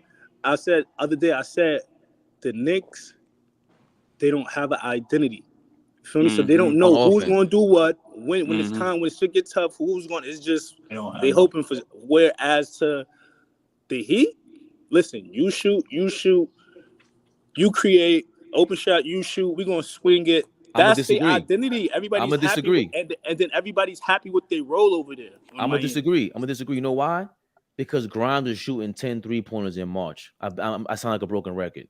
Right. When was that? When Randall sat down. He's the problem. That's the issue. You can't. What makes the NBA different? Well, a couple things. What they've done nowadays versus the past is either you have wings that you get in the pick and roll and you allow them to basically run the offense through the pick and roll and different actions, or you do what the Warriors done and some other teams done in the past, where the sets you run is your point guard. Basically, right? You just need a guy to initiate that first pass. But then if you watch, they still play through Draymond a lot, right? Through the post, the split cuts. So he's kind of the de facto point guard, right? And how they run their system. So again, either you have the wings like Paul George and Kawhi, even LeBron, even though I thought LeBron was always more of a point guard with a power forward body, but LeBron is so unique. Like, he's the only one to play this style in history and win championships. Like, but that's your he's the only guy to play be a point guard in a power be like a body? ball dominant guy that he's the offense. He's everything. and feel win like chips because it's very hard to. It's very hard to do. You know That's what's one funny? of the reasons why. Let me complete this thought. There's one of the reasons why I know knocking him, he hasn't won more chips Right. because it's so hard to win like that. Go ahead, Rockstar Mill. Yeah, before Mel, Zach, but that's go, that's Zach. why it's surprising to hear. That's why it's surprising to hear that Magic Johnson's usage rate was so low. Like it that. didn't have to be high because one thing about Magic was he got the ball out of his hands quick. Yo, but Zach, I didn't like maybe going off memory, the way he pounded the ball made it Think seem like about he, it. yeah. But he just Oh my he's God. only pounding it, bringing it up. And how many times a game did they really bring it up versus him getting it out and going and the ball's gone? Yeah. And the only time he really held on to the ball was when they was waiting on Cap with the cross screen action or him posting up. And then, all right, we dump it to you. And then as Cap got older, we dump it to Worthy. So no, the ball is not in his hands like that. He's orchestrating. Remember, LeBron, again, he's the only one not only to win one, but multiple championships where he orchestrates everything. He scores at a high level. That's what I think his greatness and his uniqueness is, not comparing him to everybody else. He's the only one to do that. So with that said, Randall is y'all best player. It's the NBA, right? And right, we know his flaws and all that, but the way the team's set up, he's y'all best player. But when you play through a guy like him in the playoffs, I'm gonna say something that sounds crazy. The playoffs slows down, but it also speeds up. And what I mean is the game slows down, but the intensity gets ratcheted up. The ability to have to think on the move gets ratcheted up. And he's a guy that is not suited to take you deep in the playoffs. Because let's just be real, not even as a Knicks, I know y'all are Knicks fans, who knows if y'all get out the first round if it's another matchup. The only teams I could see y'all beating this year was like a Cleveland or Atlanta. I don't think you could beat the other teams. Because what Miami does well is their offense is their point guard, and it's predicated on ball movement and reads. And to Rockstar Mel's point, everybody's comfortable with their roles and being unselfish. And then lastly, Randall, even on defense, and you can see how it just spreads. He's an undisciplined player, right?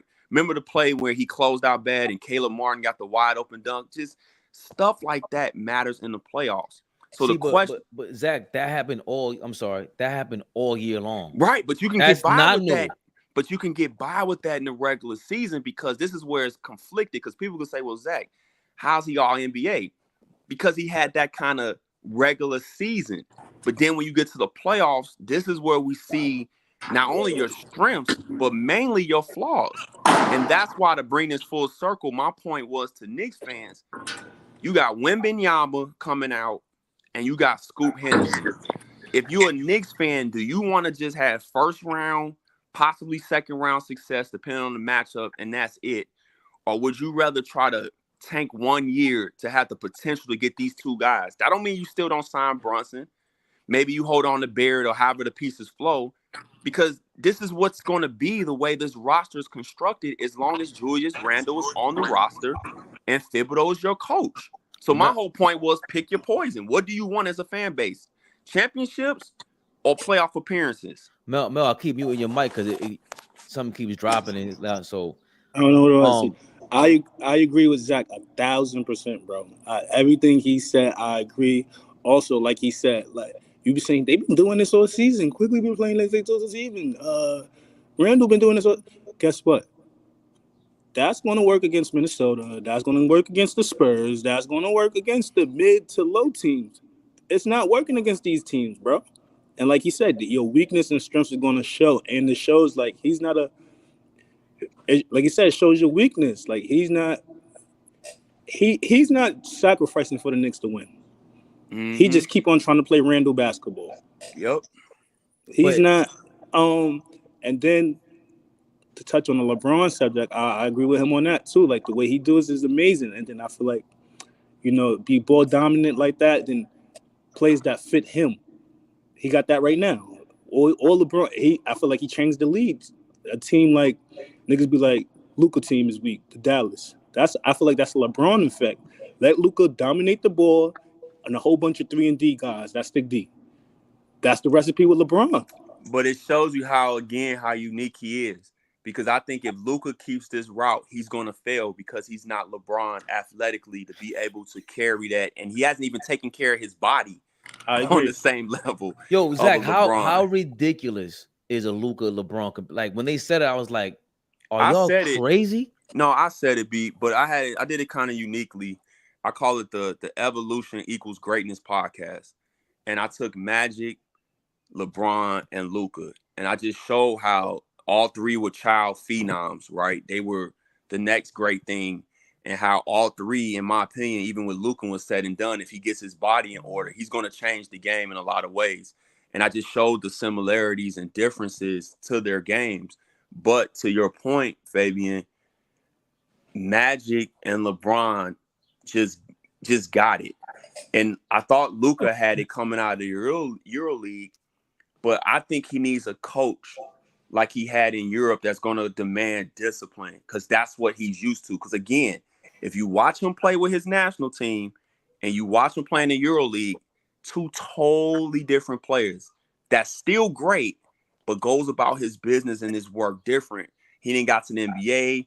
He realized playing offense is easy. I can just do this. I could do that. The rules. And it's like, yeah, that's true, Luka. And you could put up a lot of individual stats, but one can argue he's no different than the guy he was traded for in this draft. He's just bigger. Right. Trae Young. So he's just bigger. I think when you put your metaphor spin on it, then he has a cool story to tell. But physically, when they were dead serious about, well, they started pointing to the stats and everything. I'm like, the way you put it, Zach, that's a story. That is, rags to riches. They were both, child phenom. That's a nice little even movie. just the research part of it, their games, even the stats, they're very similar.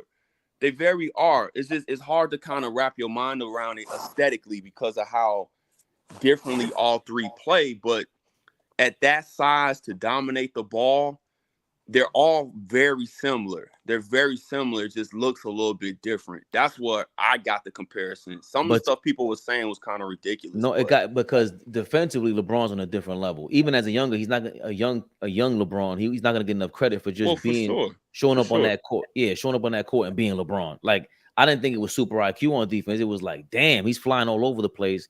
It was both. Yeah, it was both because he was always in position. I thought LeBron should have had at least one defensive player of the year.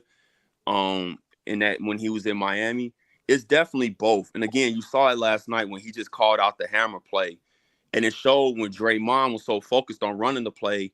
When the play obviously wasn't gonna work, bro, just take the layup. He was at the rim, and then we'll regroup. Just take the layup. He didn't even look to. That's didn't crazy. Even look to score because he was so focused on running the play, and that's when you got to be a basketball player. Okay, we're gonna run this hammer play, but if I get to the basket and I can see that it's not really there, I'm gonna shoot this layup. But that's where it comes down to. He's not a score first guy. He's a pass first guy. But Zach, how crazy is it that LeBron was like, well, he ain't going for a layup anyway. Yo, AD, watch this play. That's why I'm saying that's where the IQ part comes in. He knew that. He knew it. He's going with tendencies. I love, and people think I don't like LeBron. I just don't think he's better than Jordan. But I love LeBron, and I just want people for the rest of his career just to give him the proper perspective when we're talking about him and the realistic expectations. It's not that I don't enjoy him, but I just don't think the expectations is realistic all the time anymore. And I just think that the comparisons to Jordan is dumb. I've been saying that for years. I hate when people be bringing it up. I'm like, if you're gonna compare him. He's more of an upgraded version of Magic because he has the ball in his hands. He's running the plays more. Well, I like the comparison. I get it as far as the love of the game and stuff like that. Yeah, they're very smart. I get that, but their games are totally different. That's all I'm saying. No, 1,000%, but that's what I'm saying. I see it more in Magic and LeBron because they're first passers, but they're both kind of underrated as scorers. Because if you go to Magic and say, yo, I need 30 points tonight, he's going to give it to you.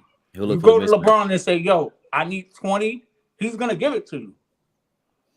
But I just enjoy. I mean, it's just basketball talk. I think that's my problem with the Luka thing. Yeah. He has a lot of potential to be in that conversation, But LeBron, to me, for me, as soon as he got to the league, I'm like, oh no, he's in the conversation with Magic and Jordan when they first came to the league. This is Oh, for amazing. sure. Yeah, You know what I'm saying? Like that's what I mean by like the Jordan comparison is deserve it. Nah, we want to see if you can match up against this. This is our greatest. This is our GOAT. You had hate to break it to you, LeBron. You call yourself the chosen one, right? You accepted this task. Yeah. This is what it is. So I'm with that.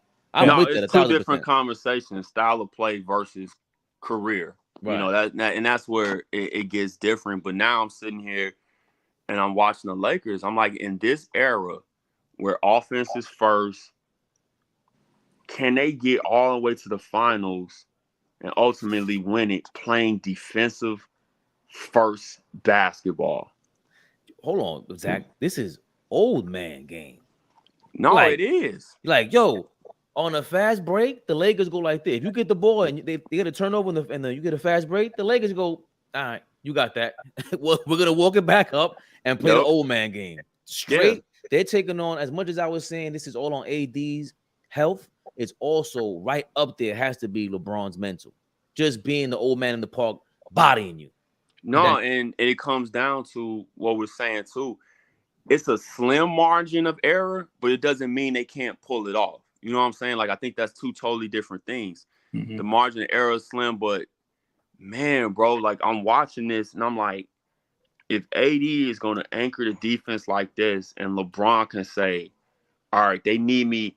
I think the mistake he made, though, in game 2, I don't think it benefits them for him to burst in the first quarter. He needs to be able to save that burst, in my opinion. If they need it in the second quarter because things is getting out of hand, then maybe. But ideally, you want him to burst either the third or the fourth.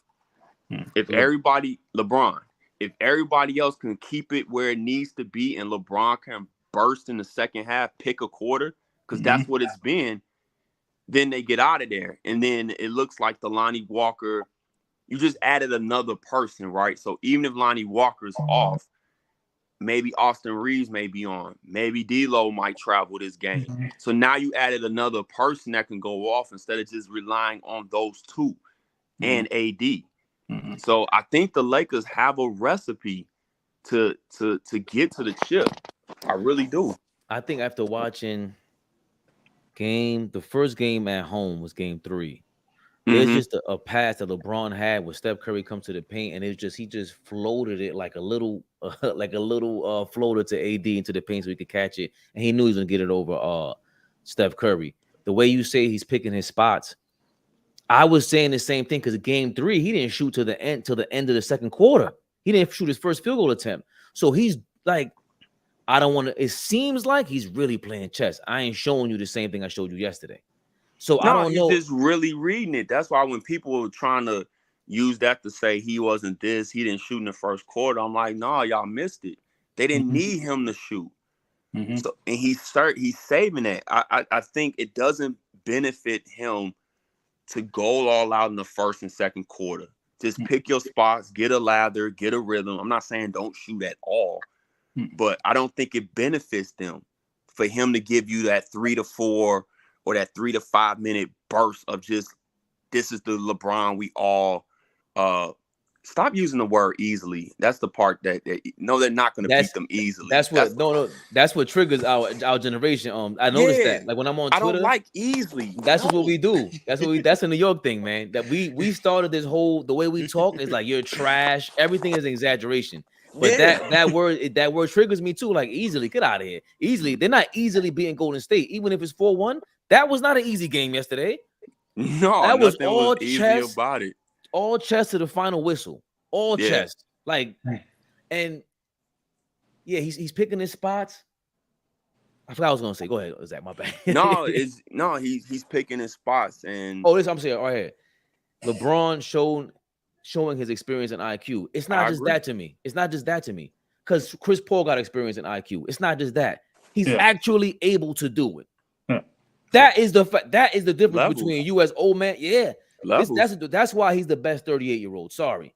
I know people want to make the argument for Kareem and Mike at 4. No. They couldn't use their IQ. And then the first thing you hear about when the people get older, yo, I tried to make that step, man. My heart and my mind wanted to, but my feet just couldn't move. And with LeBron, he still got a little bit to go. It's funny because people that are Jordan guys or even LeBron guys, I remember it really well. They're almost the same parallel when Jordan was with the Wizards. LeBron's roster is obviously way better.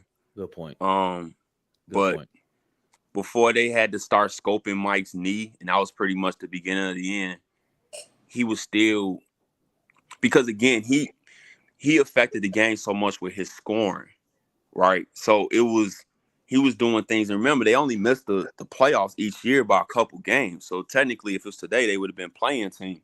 But it's closer than people realize. I'll say this, though. LeBron's sheer physical size is still an imposing thing and still an advantage that he has, that he's just bigger than people. So even when he didn't, quote unquote, really get past Steph on that last drive, he just kind of put Steph on him and like, let's just go for this ride. And Steph is just following him the whole time. And he almost made a 3-point play in the fourth quarter. So that's the difference between those two at this stage of his career. Is one is just physically still imposing, and he knows how to still impose his will when it's time to. I wanted to say something about the Knicks Heat thing real quick. Before you move on, please remember that I'm gonna have to give my first retraction of the retraction. That was a great point, because Jordan, I don't care what anybody says, on the Wizards, yeah, we look at him a certain way, and he was under 50%. That's what really drove his career average below 50% for his career. But he did not have a team, and he was pretty amazing. Just super skilled. The way he would pick his spots, it was just old man Mike. But that two-handed smack of Ron Mercer's layup on the backboard, that was crazy. That was nuts. And he turned the ball over, if I'm not mistaken. Then he turned the ball over on the other side. And ran back. Ran him down. The truth is in the middle with that, Fabian. Yeah, no. I take it back. I think Kareem, LeBron, and Jordan are the supreme athletes, superior minds, super IQs, and they just remember Kareem's the first guy to start eating fish and shit. Like he was a vegan. Like that matters. LeBron, $1 million on his. We hear the same thing every year. Jordan was. Come on now, this guy was working out on the set of his movies and everything. So he always kept him broke well. And built a gym in the middle. But that has to. I mean, wouldn't you? I mean, see, that's the part where I go to people when we get too judgmental, like you saying, Zach. I like that you brought me to Zen. The Z stands for Zen, because would I really be doing that if I was an athlete? I don't know. It's very easy to say this with this mic in front of me with these headphones on. But I don't know if I'd have the same level of motivation as a Michael Jordan. I don't know that. People just love to talk like that. When we compare them, that's why they're and we're talking about, once again, who are they? The three best. Yeah. And I think Kareem was 35, 36 when he won that finals MVP. Last one. And I just think to win arguments, we tend to exaggerate nowadays. And I think the Jordan years. Go ahead, Turbo. And you got to remember that game, because I saw the documentary. They did it, and when they won in Boston, it was like 1,000 degrees. I don't know how Kareem just kept it going. Yeah, no air conditioning in the garden for real. Yeah. That was crazy.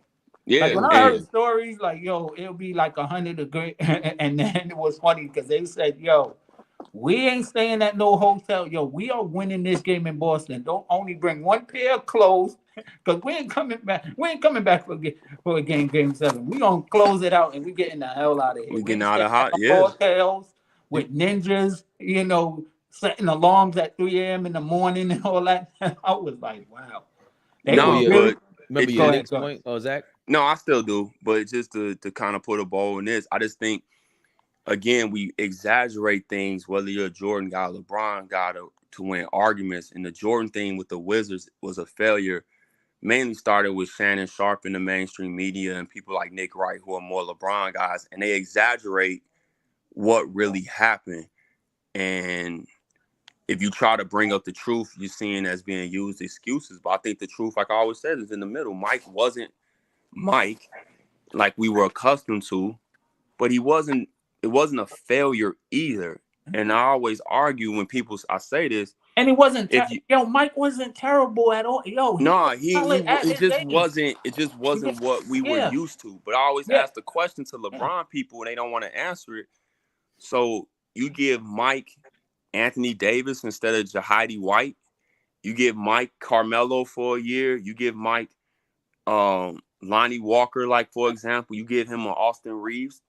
They had none of that because we look back at it and don't understand that Rip Hamilton only got to be Rip Hamilton when he got to Detroit, and they made that offense to fit his skill set. Jerry Stackhouse was an empty volume player for years until he got to Dallas and kind of got a role, right? So, Christian Laettner started on that team. It was just a completely different team. But the Knicks point, I'm just watching them, and I'm like, okay, so what are we going to do big picture? And then I'm looking at the series, and I'm trying to figure out, outside of Knicks fans, how did y'all think y'all was going to beat Jimmy Butler and those guys? Because the playoffs is just about having dudes. And just in general, people who was picking the Knicks, I just didn't understand it. Outside of the fan base, I get it as a fan. No. You want me to answer that? Yeah, like, how was they doing that? I was confused. The straight rebounding. They're getting bullied on the boards, Zach. They have 4 or 5 back-to-back offensive rebounds. On one possession, which is crazy. There's no way I would have bet on that.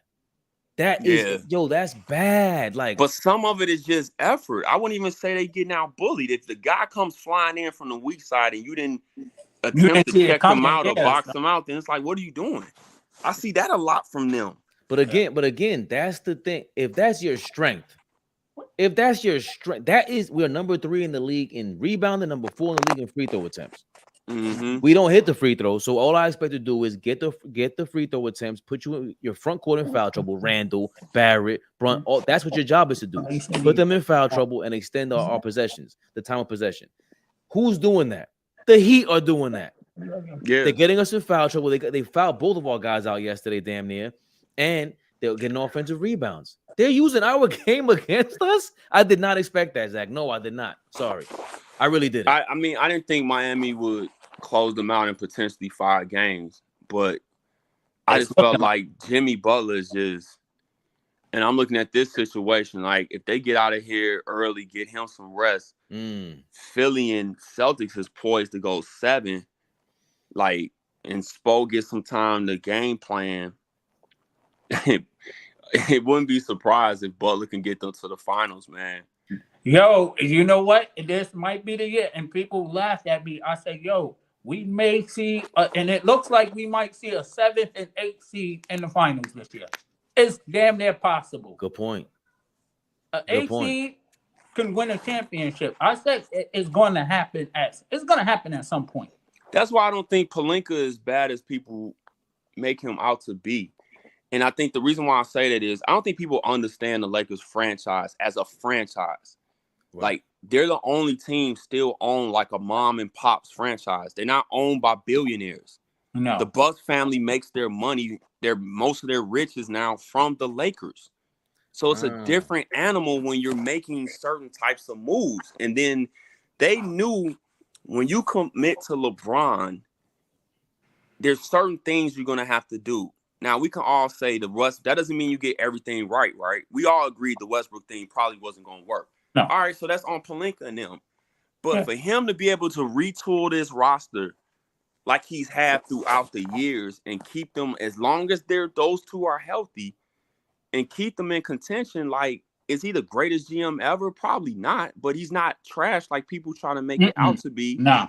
And I don't think Jenny and them are as bad as owners as people make it out to be, because I don't think people understand the structure and why they're ran the way they're ran. This is not a billionaire that made his money or her money in tech, and this is our toy. Like, no, this is the family business. So we're going to make decisions based on not only just being competitive, but bringing in a certain type of revenue and making sure the fans are happy with the product to keep coming in. And Zach, yo, you just made a good point, because it's pretty similar like the Knicks, because it's more of a mom and pop, operation too, because Dolan inherited the Knicks from his dad.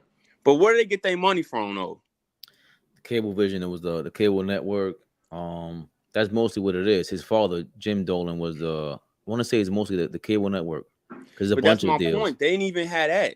The buses don't really have that for real like that. Right, because the father, he really, if you saw, I mean, that's all true. Part of it, I know the HBO series was mad exaggerated or a comical cartoon. Like, even though that guy, the owner, what's his name, Jeff Pearlman, the author, he came out and pretty much defended it, and it doesn't seem like it's that far off. Jerry West just seemed to No, be. it was just a lot of antics and stuff going on. But the basis of how the franchises ran is one of the more unique ran franchises that has that kind of historical pedigree and that kind of success. And I think, again, it just shows the difference between, I think the Knicks big picture is going to be fine because I like what you have in the front office big picture. It's just the question is, you can't run this back with Randall and Thibodeau. I just don't know how you do that. Heck no. One of them have to go, if not both. One definitely has to go. You can't bring both of them back next season. It's not possible. No, and it depends on, like, going back to your Lakers point though. Yes, they should. Pelinka should get more credit because they won the bubble ring, despite how we call it the bubble ring. Just revamped the whole team, and now they're back again in contention. Like, when I think at the mid-season we were all done with the Lakers. Then they made the trade, and they're back in contention, number one defense in the league. And you got to give them credit for that. Like, you have they got to. Vanderbilt, they got Beasley. Then they was able to get D'Lo. Like, those was like, that was good. Those were solid moves. With they didn't have a lot of draft capital. They was able to hold on to some of their picks. Yeah. They didn't have tons of assets to move and do all these kind of things with. No. Yeah. I mean, they should have kept the whole Kuzma and everybody. I think the original championship run instead of trading him for Westbrook. But I think what ruined them more than anything is AD's health. So they kind of got lucky while they were experimenting with AD not being. I think Kuzma had to go. And we love the talent, but you're not going to get that Kuzma with them as long as LeBron is the main guy in how LeBron plays. And Kuzma's not mature enough, in my opinion, to give you what you think you're going to get from him as a Laker versus him as a Wizard. Yeah. And ultimately, I think it kind of works out anyway. Like, they figured it out. And I think that's my deal with going back to your point. I didn't want to forget that, bringing it back to the Knicks. When you're saying, do we want a championship or what was the other option? Or just to make the playoffs every year. Because with this roster or just make the playoffs, y'all should be a playoff team with this roster every year. But you guys are going to be upset because it's not going to be what you ultimately want, which is a parade down what's the street? Madison or Broadway. Yeah, like, it's not going to end in that. So you have to ask, what do you want as a fan? And I thought this year's draft was those two guys, especially the number one, was so special. Why not roll the dice for that? To be honest, if you're a Miami Heat fan, what we just say, they don't go against Spoelstra. Like, I would love to be that. I don't care. To be honest, I think we overrate championships, bro. That, like you just said, look, everything that happens for a championship to actually work, to win. That's why I say what we want about Giannis's press conference, but he's like, bro, like, mentally, I'm a winner. That's all I want. When we see the effort, like, Randall, you're not a winner. Like, you can tell that now. That's the thing. So the question is, it's a different uniqueness though of NY. It's always the underlying pressure of wanting, because, and again, the reality is, and I've said this in the podcast, and New York Knicks got mad, but I'm just going off the reality. The reality is, if this team was in any other city, we wouldn't be hailing it the way we do. You guys have been very average over the years. If we look at the amount of playoff appearances, if we look at the amount of championships, you're being nice over the time. No, I'm just saying it's middle of the road. I don't think y'all below average. I think it's a middle of the road franchise that had the last 20 years. It's been Sacramento and us. But I'm even include like the Ewing years, the Bernard King years. My lifetime, like our lifetime. Yeah. You guys have been, well, I would say even since y'all won the last chip, but y'all been a middle of the road franchise. But the way they treated and moved, because it's New York City, is almost like y'all still like the Lakers success or the Bulls success of the 90s or the Spurs success. And it's like, no, y'all not really that. So the question you have to ask yourself is, do y'all want to be that? Do you want it to match? That's why I asked you the question. Do you want to be building, if not every year, every 3 to 5 years, right? Towards chips, or do you want to just make the playoffs? If you asking me, right, I just think we're gonna root for anybody. We turn anybody into a household name. And do you want chips, or do you want to just make the playoffs? I want culture. I want what the Heat got. I want what the San Antonio Spurs have. So I don't want that bullshit. But if it predicts, so for you, if it produces consistency, and y'all might let's say, we'll put it like this, Fabian. What if y'all don't win the chip, but y'all at least make the finals a couple times? If to be honest, I don't even like this is my example. Like with the Clippers and with the Lakers, I don't want that. What happened with Brooklyn? That's a very dicey thing. Like you're just banking on two superstars. I'm looking at just Miami. Miami, whether it's the LeBron years or the Butler years, they've been able to be in decent contention to at least make the conference finals, or if not the finals, and win it when it was LeBron and those guys. So when you say the Heat example as far as culture, you still got to have the right people in place culture-wise to continue to build that kind of. Because remember, the Heat is the first team that LeBron. Well, we could add Cleveland now because they just did it recently, but before Cleveland making the playoffs, and it was through the draft and getting Donovan Mitchell. But if we keep it a buck, Miami was the first one. Cupcakes in the building. Shout out to Miles for cupcakes. And wish her a happy belated birthday. Her birthday was on Sunday, so happy belated birthday. We're on live. I know. Yes. All that, so happy belated birthday. I gotta get on daddy duty in a second. Actually, I gotta mail a package out to you. Yeah, it's cool. No, I just landed here though. But what I'm saying, when you're saying the Heat, they were able to rebuild on the fly without the losing LeBron, and I would say they even did a better job than the Cavs, because to get a Jimmy Butler to want to become a part of your organization, that's what you're talking about with culture, and why I think the Knicks are much better now than they were 5 years ago. I don't know if that culture still says that yet. I don't know that.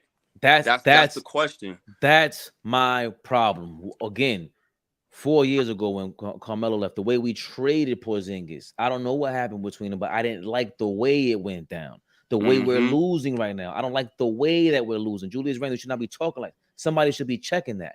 If somebody's not checking that, who's not checking? The person that's supposed to be checking it. So that is all culture. So for me, I don't like rooting for that. Like, we're supposed to be the smartest fan base. It ain't just, I don't think it's all hype about New York. I think we're such a crazy melting pot that, we have the nutcases that we're going to hype the team up. I don't think it's hype. I don't want you to think, I don't think it's hype. What I'm saying is, as somebody from Chicago, I can recognize it. Y'all carry a certain bravado because you guys are so big and have so many different types of people. Y'all contribution to a lot of different cultures is just different than everybody else's. It's the first in a lot of ways because of what it is. Of course. Versus like Chicago is a big city, but I tell people all the time it's a small city feel. That's why I can be from the far east side and know people all the way on the west side of Chicago and know people really well, and because it's that Mississippi down home ties type of thing. New York is not like that. No, New York is not like that. I think if the thing is going back to the melting pot thing. We have every single culture here. I'm from Queens. In Queens, this is the most diverse place on planet Earth. And you know what? Even though y'all have the separation stuff, like I know y'all do, y'all have different neighborhoods and all this. Y'all are way more diverse than we are. Like Chicago is still like the third or second most segregated city in the country. Damn, see, we always get into some real talk, man. We have the same culture you have. We have Chinatown. We have Little Italy. Like, we have the same stuff. It's just a little bit smaller than you guys, but we have the same stuff here. It's just that we all don't be together like that. I gotta say this here, Turbo, but Zach especially. I want to say it here. We gotta announce it because I want to put it up. Boom. We gotta work on the show. We gotta work on the concept every week. Once a week. Even Flea, like I was on Flea's platform last night, man. That was a dope interview. We said that earlier. That was a dope interview. I've already listened to it 4 times, and to be honest with you, I'm not one of those people that go back and rewatch myself like that. I'm not, feeling. I hate doing that too, even with my own episodes. The way he made me feel, the questions he asked, it felt like almost like a therapy session for me personally. And his voice. I think we have to figure something out where even if it isn't I like weekly your voice. thing, if it's like a twice a month thing, where we But kind of all can just do something. Because we all grown up. So for us, right now, it's we haven't named the show yet, but it's me, Dom, Flea, and All Ball Sundays. We just worked that out on the schedule, boom, and we forgot to like really promote it that way. But this kind of conversation is different, and I can see Flea involved. I just want to make it make sense. How can we have? Because the last time it was talent versus skill. It's just this in-depth thing. Because I'm tired of seeing, all right, the Ringer and all these other guys. Yo, we talking about we just as good. We just as good. They just got, like I told Dom the other day. The difference is when you come up with an idea, they got 10 editors on deck. That's Disney you're dealing with. You're dealing with Spotify money. What are you talking about? So the more like, AllBallTV, I wanted to be the Ringer. I wanted to be that so everybody gets their shine. Like I see Ryan Russillo's podcast, but it says the Ringer underneath. Everybody should have that. That's what Wu-Tang is about. That's what the Diplomats were about. Once they have that Diplomats logo, they're gonna sell. So, but I was just saying that because even Smiles for Cupcake said that. That's what she was shouting us out for. A great conversation. Yeah. But again, that's culture. Like even if we bug out on here, like if somebody curses each other out, it's like, all right, well, we done fighting. All right, what's the point of this? Like we got to get to the point. We still gotta, even if you get to a fist fight, meet up somewhere. All right, cool, but we still gotta dead all that because we know what to do already. We know what makes this. Like for the first time, I was telling my wife, just hitting it off with you guys and Flea. I said, man, they gonna make me really want to come to NYC. Like I got to get to NYC this summer. And Flea's in Houston. Yeah, that's what he said. And obviously I wanted to come and hoop and enjoy the culture, but to be honest with you, I never had a huge desire to want to come to NYC. It's just too many people, too busy. I don't have alleys. It's just different, So we do have alleys, but I don't think you want to go there. I don't think they like our alleys. Oh, nah, your alleys sound crazy. Your back blocks, that's like Brownsville back blocks, it sounds like. Yeah, like because that's where your garage is. That's where you could pull your car in into the alley. Put it like this: when I lived in the city with our house, I didn't park in my garage. I parked on the street because I'm used to, I just don't go through alleys like that. Like you could drive cars through our alleys, like really get through. It's like almost a smaller street when I say we have alleys. Oh shit! So that's probably where the term back alley came from. Yeah, it's not just space for people to walk through. No, like pull your SUV down the alley and back into your garage. You got that kind of space. When I say we have alleys, and we don't have to put our trash on the curb unless you live in a couple different areas. For the most part, the trash trucks come through the alleys. The garbage trucks, they pick up the trash through the alleys. Rockstar Mel's mad because Zach got an interview before you. Yeah, Zach. Yeah, Mel, because you're gonna be yelling about crazy shit the whole time. We don't know. But yo, I gotta get running. I truly come on, man. Nah, I appreciate you, man. This was dope. I know everybody's busy, and just the kind of conversations we be having, like we said, that's what the All Ball stands for. So I just appreciate y'all. I was hoping that the mic thing worked. I'm just trying to get everything going because, like I said, we on Spotify. We're everywhere now. All the podcasts. I'm using the Spotify, which used to be Anchor. I was trying to Podbean thing, but F all that, man. We on here, I just switched to Captivate FM. I'm gonna give them a try. It was very reasonable, very easy to use. Gave me a website. You could integrate WordPress with it if you want to write. This is my first week trying them out, and it was easy to kind of migrate everything over there. You can make it where you can have as many shows as you want on there, so they won't charge you. And then you can delegate who has what responsibilities. So if you're like the main administrator, you can make it where Dime can go in and change his shows and different things, but he can't like delete episodes. He can't just like hypothetically, let's say, I know he wouldn't, but let's say Dime get mad. He can't just go in there and just start messing up stuff. Like you could delegate who has what power with the site. So I like that side of it as well. It's called Captivate FM. Okay, another .fm. So even with that, I'm trying to I wanted to get these guys going with the Canva tutorial, and even I'm learning Adobe Express. They're like a fake. That's like Adobe's version of Canva. So I want to show everybody how to make merch. It's so simple for us to just go out here. How you think I do these hats and stuff? It's all Canva, and even finding my style with the videos is all Canva, along with I'll give you this other jewel, the captions app. Or you use captions? You I'm have to. I'm gonna show you. I'm gonna tell you the latest, the best app is CapCut. I mean, they're all kind of same, but it needs to be some form of AI because what makes captions dope, not so much how the captions look and all that, like that's cool, but what they're really good at is giving you SEO titles. So every title they produce, for the most part, all them videos on YouTube do a minimum of 1,000. They got it down to a science, how to give you good SEOs. And then there's other creative things you can do within it where it has built-in AI. It'll give you ideas for topics and then write the whole transcript for you. Right. And you could set it up like I forget what they call that machine, I'm blanking. When you a teleprompter.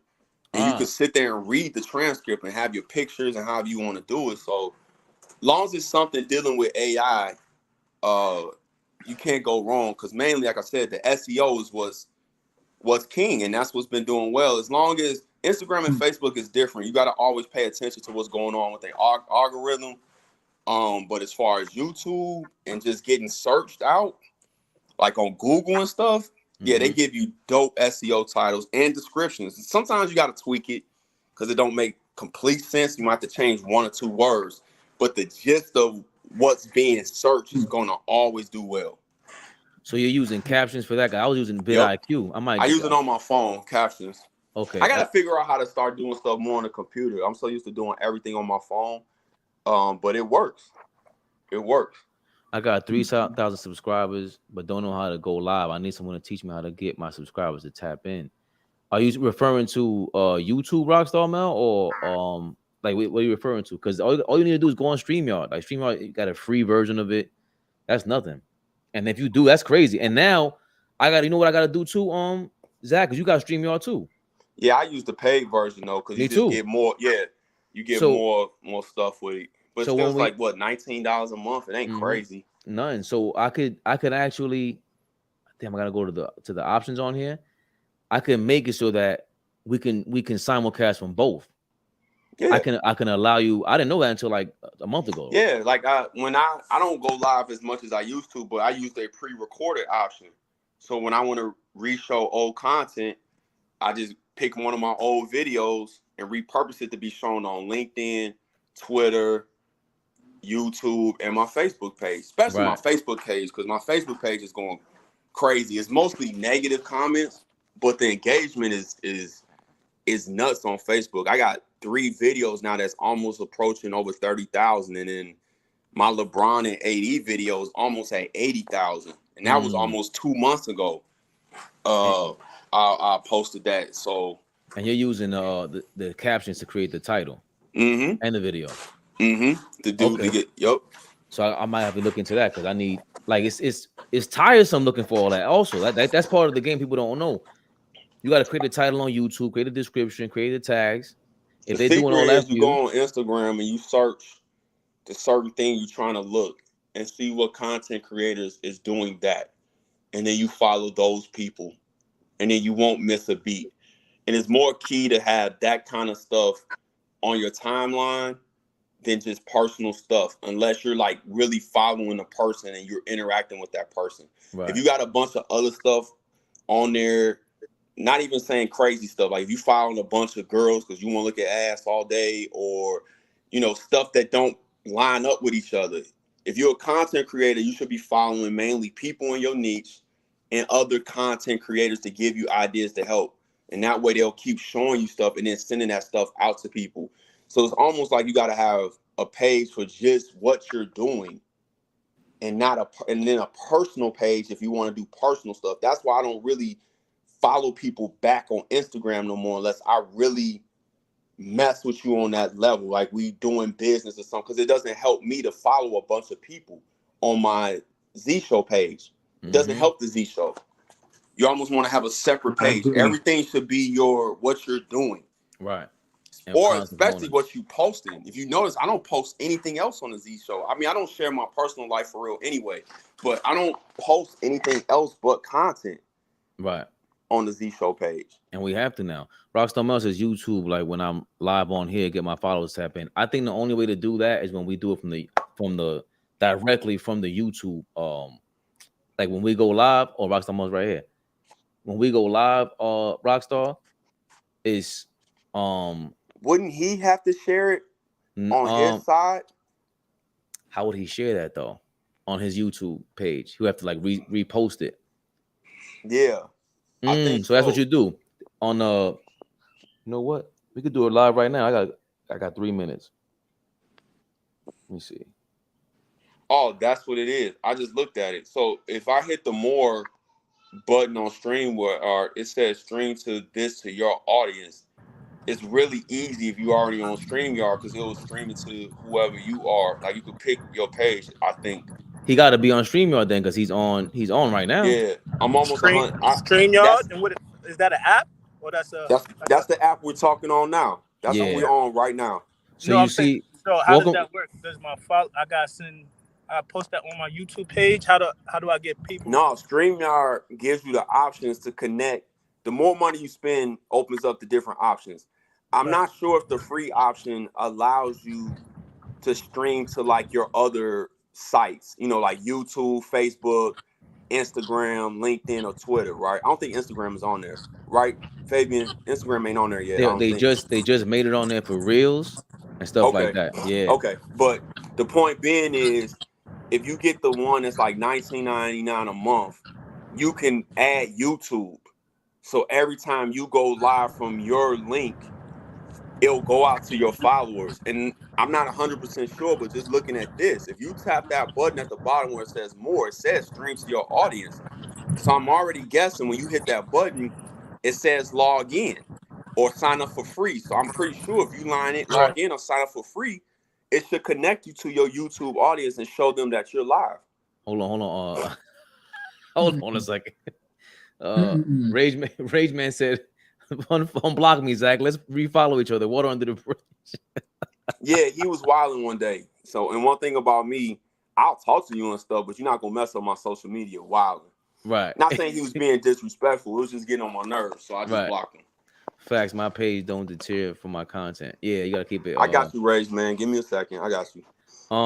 Damn.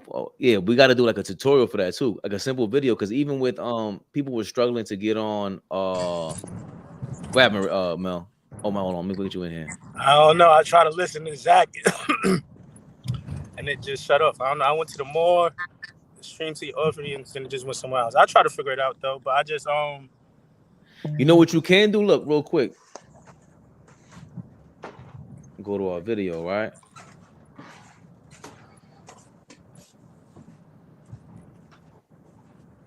Present, share.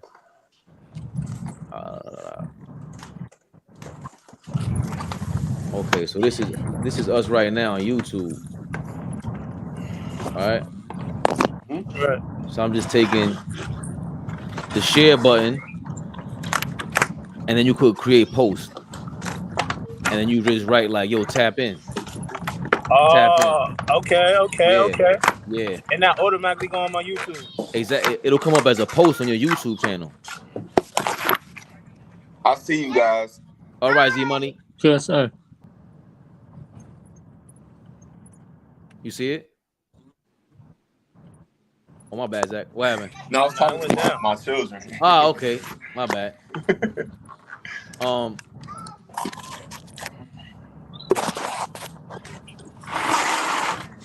You'll probably have to leave the app, but before you go, like when you in the comments first, Rage Man, you press the share button and you create posts and then put like, "Yo, tap in with me, all ball family." You talking basketball or whatever the comment. Whatever, I'm pretty sure. That makes sense. Yeah, so then they'll get on. So that's one way to do it. But we gotta. I'm gonna have this. Okay. You have what? Nah, go ahead. Now I was trying to listen to you. You say I'm gonna have this. Nah, I want it to be like part of my lifestyle. Like when I'm on here, like, you know, part of this is something I do on a regular, but let everybody know, you know. So that's how I was. It's all in how you want to do it. And then you can go live. You could go live on Instagram and Facebook at the same time, right? Nah, I only do it because, like, let's say you go live on IG right now. I'll tap into your IG, but I'll stream it on StreamYard. Like I'll share it. Like the same way you saw me share that page from Facebook, our YouTube video right now. I would share what I see on Instagram and do it that way. It's Let me just look at my StreamYard because I didn't know Instagram was even an option. nah, it just live became. Yeah, It just, y'all was live last night, right? Y'all was live, and y'all was live on Instagram, but I was watching it on YouTube. I'm like, that's dope. I didn't know you could do that. But you can't stream automatically. I gotta do it. I gotta take an extra step to do that. Set it up. Yeah, now right now, Zach, what's happening is you could I think it's in beta mode, the StreamYard That thing. So makes they're gonna sense. they want to, but only for reels. So you could chop up the videos that you have on StreamYard and then send it to Instagram as a reel. You can't stream yet because they're not letting you do that. Remember, Instagram's streaming is whack. That shit is like it's outdated. It was never meant to be a video site. Remember, it started off as a picture joint. So Facebook is different. Facebook is, remember, Mark Zuckerberg is an evil genius. Yeah, so he's trying to if make I look everything. at it now, I got my Facebook, my LinkedIn, my YouTube, Twitch is on here, and my Twitter. I have Twitter, and Twitter you can't even choose that option to go Periscope unless you do it from here. I haven't seen anything else do it live on Twitter except for StreamYard. Like Reels and shorts is where it's at, though. I'm not gonna lie. Right, but you gotta make that. Like that's editing. So you gotta just like say that should take 1 minute, 2 minutes. Nah, it depends on what you do. Like what I do, it takes a couple minutes. It takes really? Yeah, of course, because I'm adding all the sauce to it. Now, if you just take in the last, true. Yeah, you put the background and all that. Yeah, if you got to figure out seconds, how to make it work for you, and more importantly, does the message connect too? Because you can have Steven Spielberg make a short, but if your message ain't talking about nothing, nobody gonna watch it. Yeah. I made it where the whole process, if I do it right, it'll take me 15 minutes. That's me shooting a minute content, then putting it on my iPhone, breaking it down on iMovie, then going to Canva. I already know what I'm gonna use on Canva because they already have Reels as the template, and I already know how I want to do it. Right. And then just knock it out from there. That's another editing app. Yeah, that's an editing app. Yep. Editing and graphic design. I literally, if I feel like a certain way, like something positive, I'm always on some positive love stuff. I might edit it, take off the watermarks, and then I just post it. On Instagram, I'm not gonna lie, I be selling love and sex on Instagram. I do music, and most of my shit is for the ladies. So that's what I do on Instagram. But literally, I've been going viral on both my YouTube. I got like a few videos that's got like 500K. Instagram, I hit like a million video, another 800 mil. So I'm trying to like get. No, but I'm saying, and then I'm getting random followers. Like we was on live with AllBall. Like my two of my posts went viral, right? Mm-hmm. And I just been getting like 1,000 random people following me. So we was live on AllBall.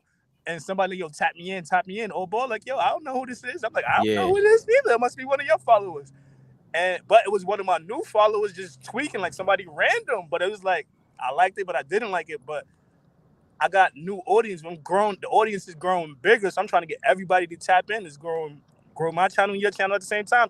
You feel me? Everybody's channel, everybody. See, everybody, like, that's what, so we got to do more of these videos, Zach. And we got to just figure out a time. That's why I did the group chat.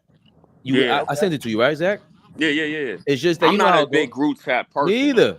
That shit goes crazy. No, but I look at I always look at the message to see if there's anything worth responding to. But if it ain't, I'm the type I'm not gonna respond. I'll just but that's I was telling AllBall, listen, we need the group chat because this is us. We're the ones tapping in, going live all the time. Why we should be engaging on YouTube. Right. Bottom line, because the engagement is what's gonna get us monetized on here. Even on, I feel like even when AllBall will go live, y'all go live and be like, we're going back live on after the next game.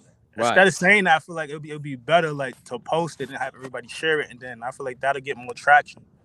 Just an idea to throw out there. You feel me? I probably gotta send it to Rage Man, the group chat, because I think he's or maybe he got blocked. Because Zach is in it. That's what you get, Rage Man. Stop living up to your name. Rage Man blocked me before. Let me see. Because he's a Kyrie nut. He's gonna be going crazy. That's enough. Let me be quiet. Let me see. Let me make sure. What happened? Huh? You letting the cat out the bag? No, I was just saying, like, I'm gonna be real, right? Y'all, as a sports platform or whatever you consider yourself, right? I looked at an AllBall page, right? Mm-hmm.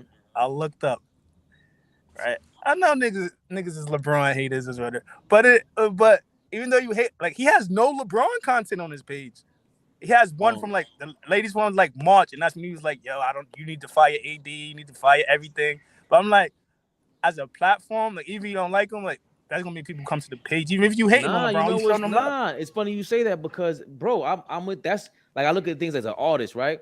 People go a commercial route, or you trying to be the whole like I'm not commercial. I only make the real music. Like fuck that. We trying to build this shit up, right? So I didn't realize we didn't have. Yeah, I didn't realize because we got AD and LeBron up there from the other day. Mm-hmm. Our biggest we had like 300 people tune in to our live reaction to the Warriors and Lakers. So you gotta talk. You gotta talk LeBron and stuff. You got to. Ja gave me some love this year too with his shenanigans, and that video, because of how I spoke about it, that did 67,000 for me. It's a lot on Facebook because it was such a polarizing. No, it was just such a polarizing topic. So certain players, like to Rockstar Mel's point, you gotta tap in with them regardless of how you truly feel. You just have to.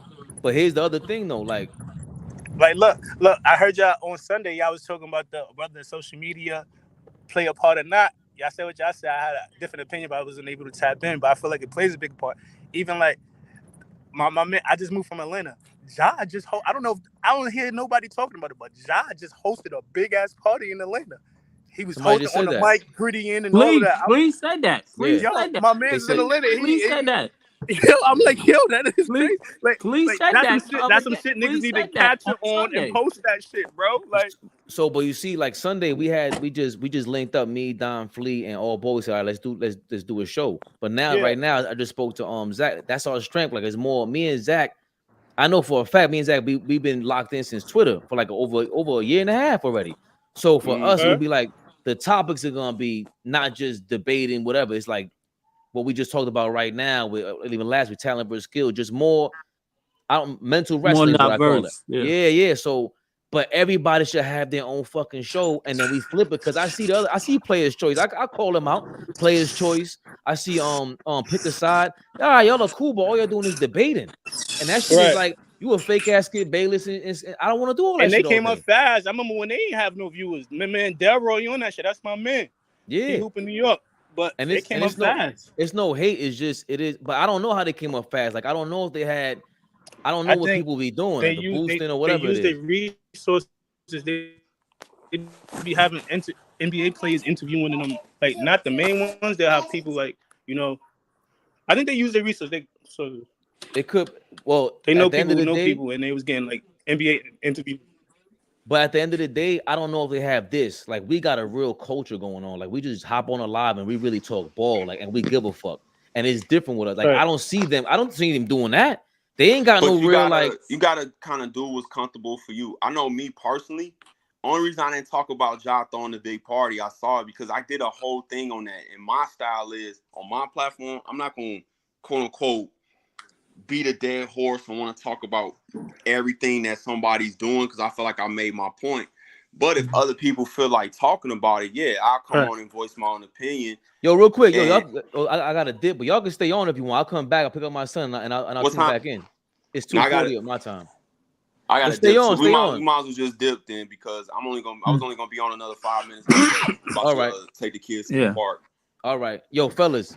This was dope, man. Yeah, but we're gonna listen. We'll come up with a time.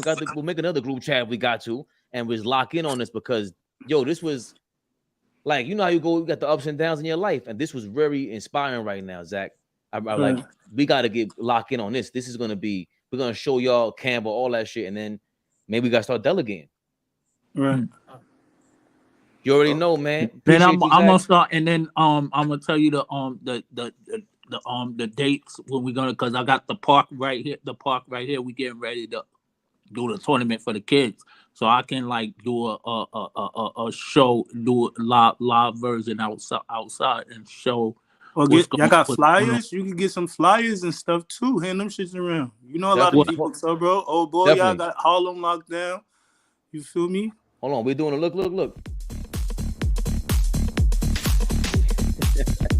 No, they got the background music and stuff like that. Hold on, why didn't they supposed to play it from the beginning? Mhm. There we go. Yeah. You hear that? Yeah. That means it's over. Thank you guys for tuning in. Rockstar Mel, Turbo, Zach, Rage Man. We got Zach to unblock you. You're welcome. Mhm. All Ball will be back on Thursday. You know he's I going can't live. do music. Come on. You don't like it? We'll think of another song. Man, you from Harlem? Make it some swaggy. He's from joint. Queens. Make it- You feel me? I'm not from Harlem. I'm from Queens. You from Queens? Yeah. Yeah. Hold Well, on. come on, get us right, man. We're gonna make it. All right, we gotta find a song, man. We'll do that at a different time. We're gonna do another tutorial. I'll show you free music, uncopyrighted music. That way you can choose whatever you want, so they don't rip your YouTube video down. I'm in the mix, Mel. Thursday. Yes, sir.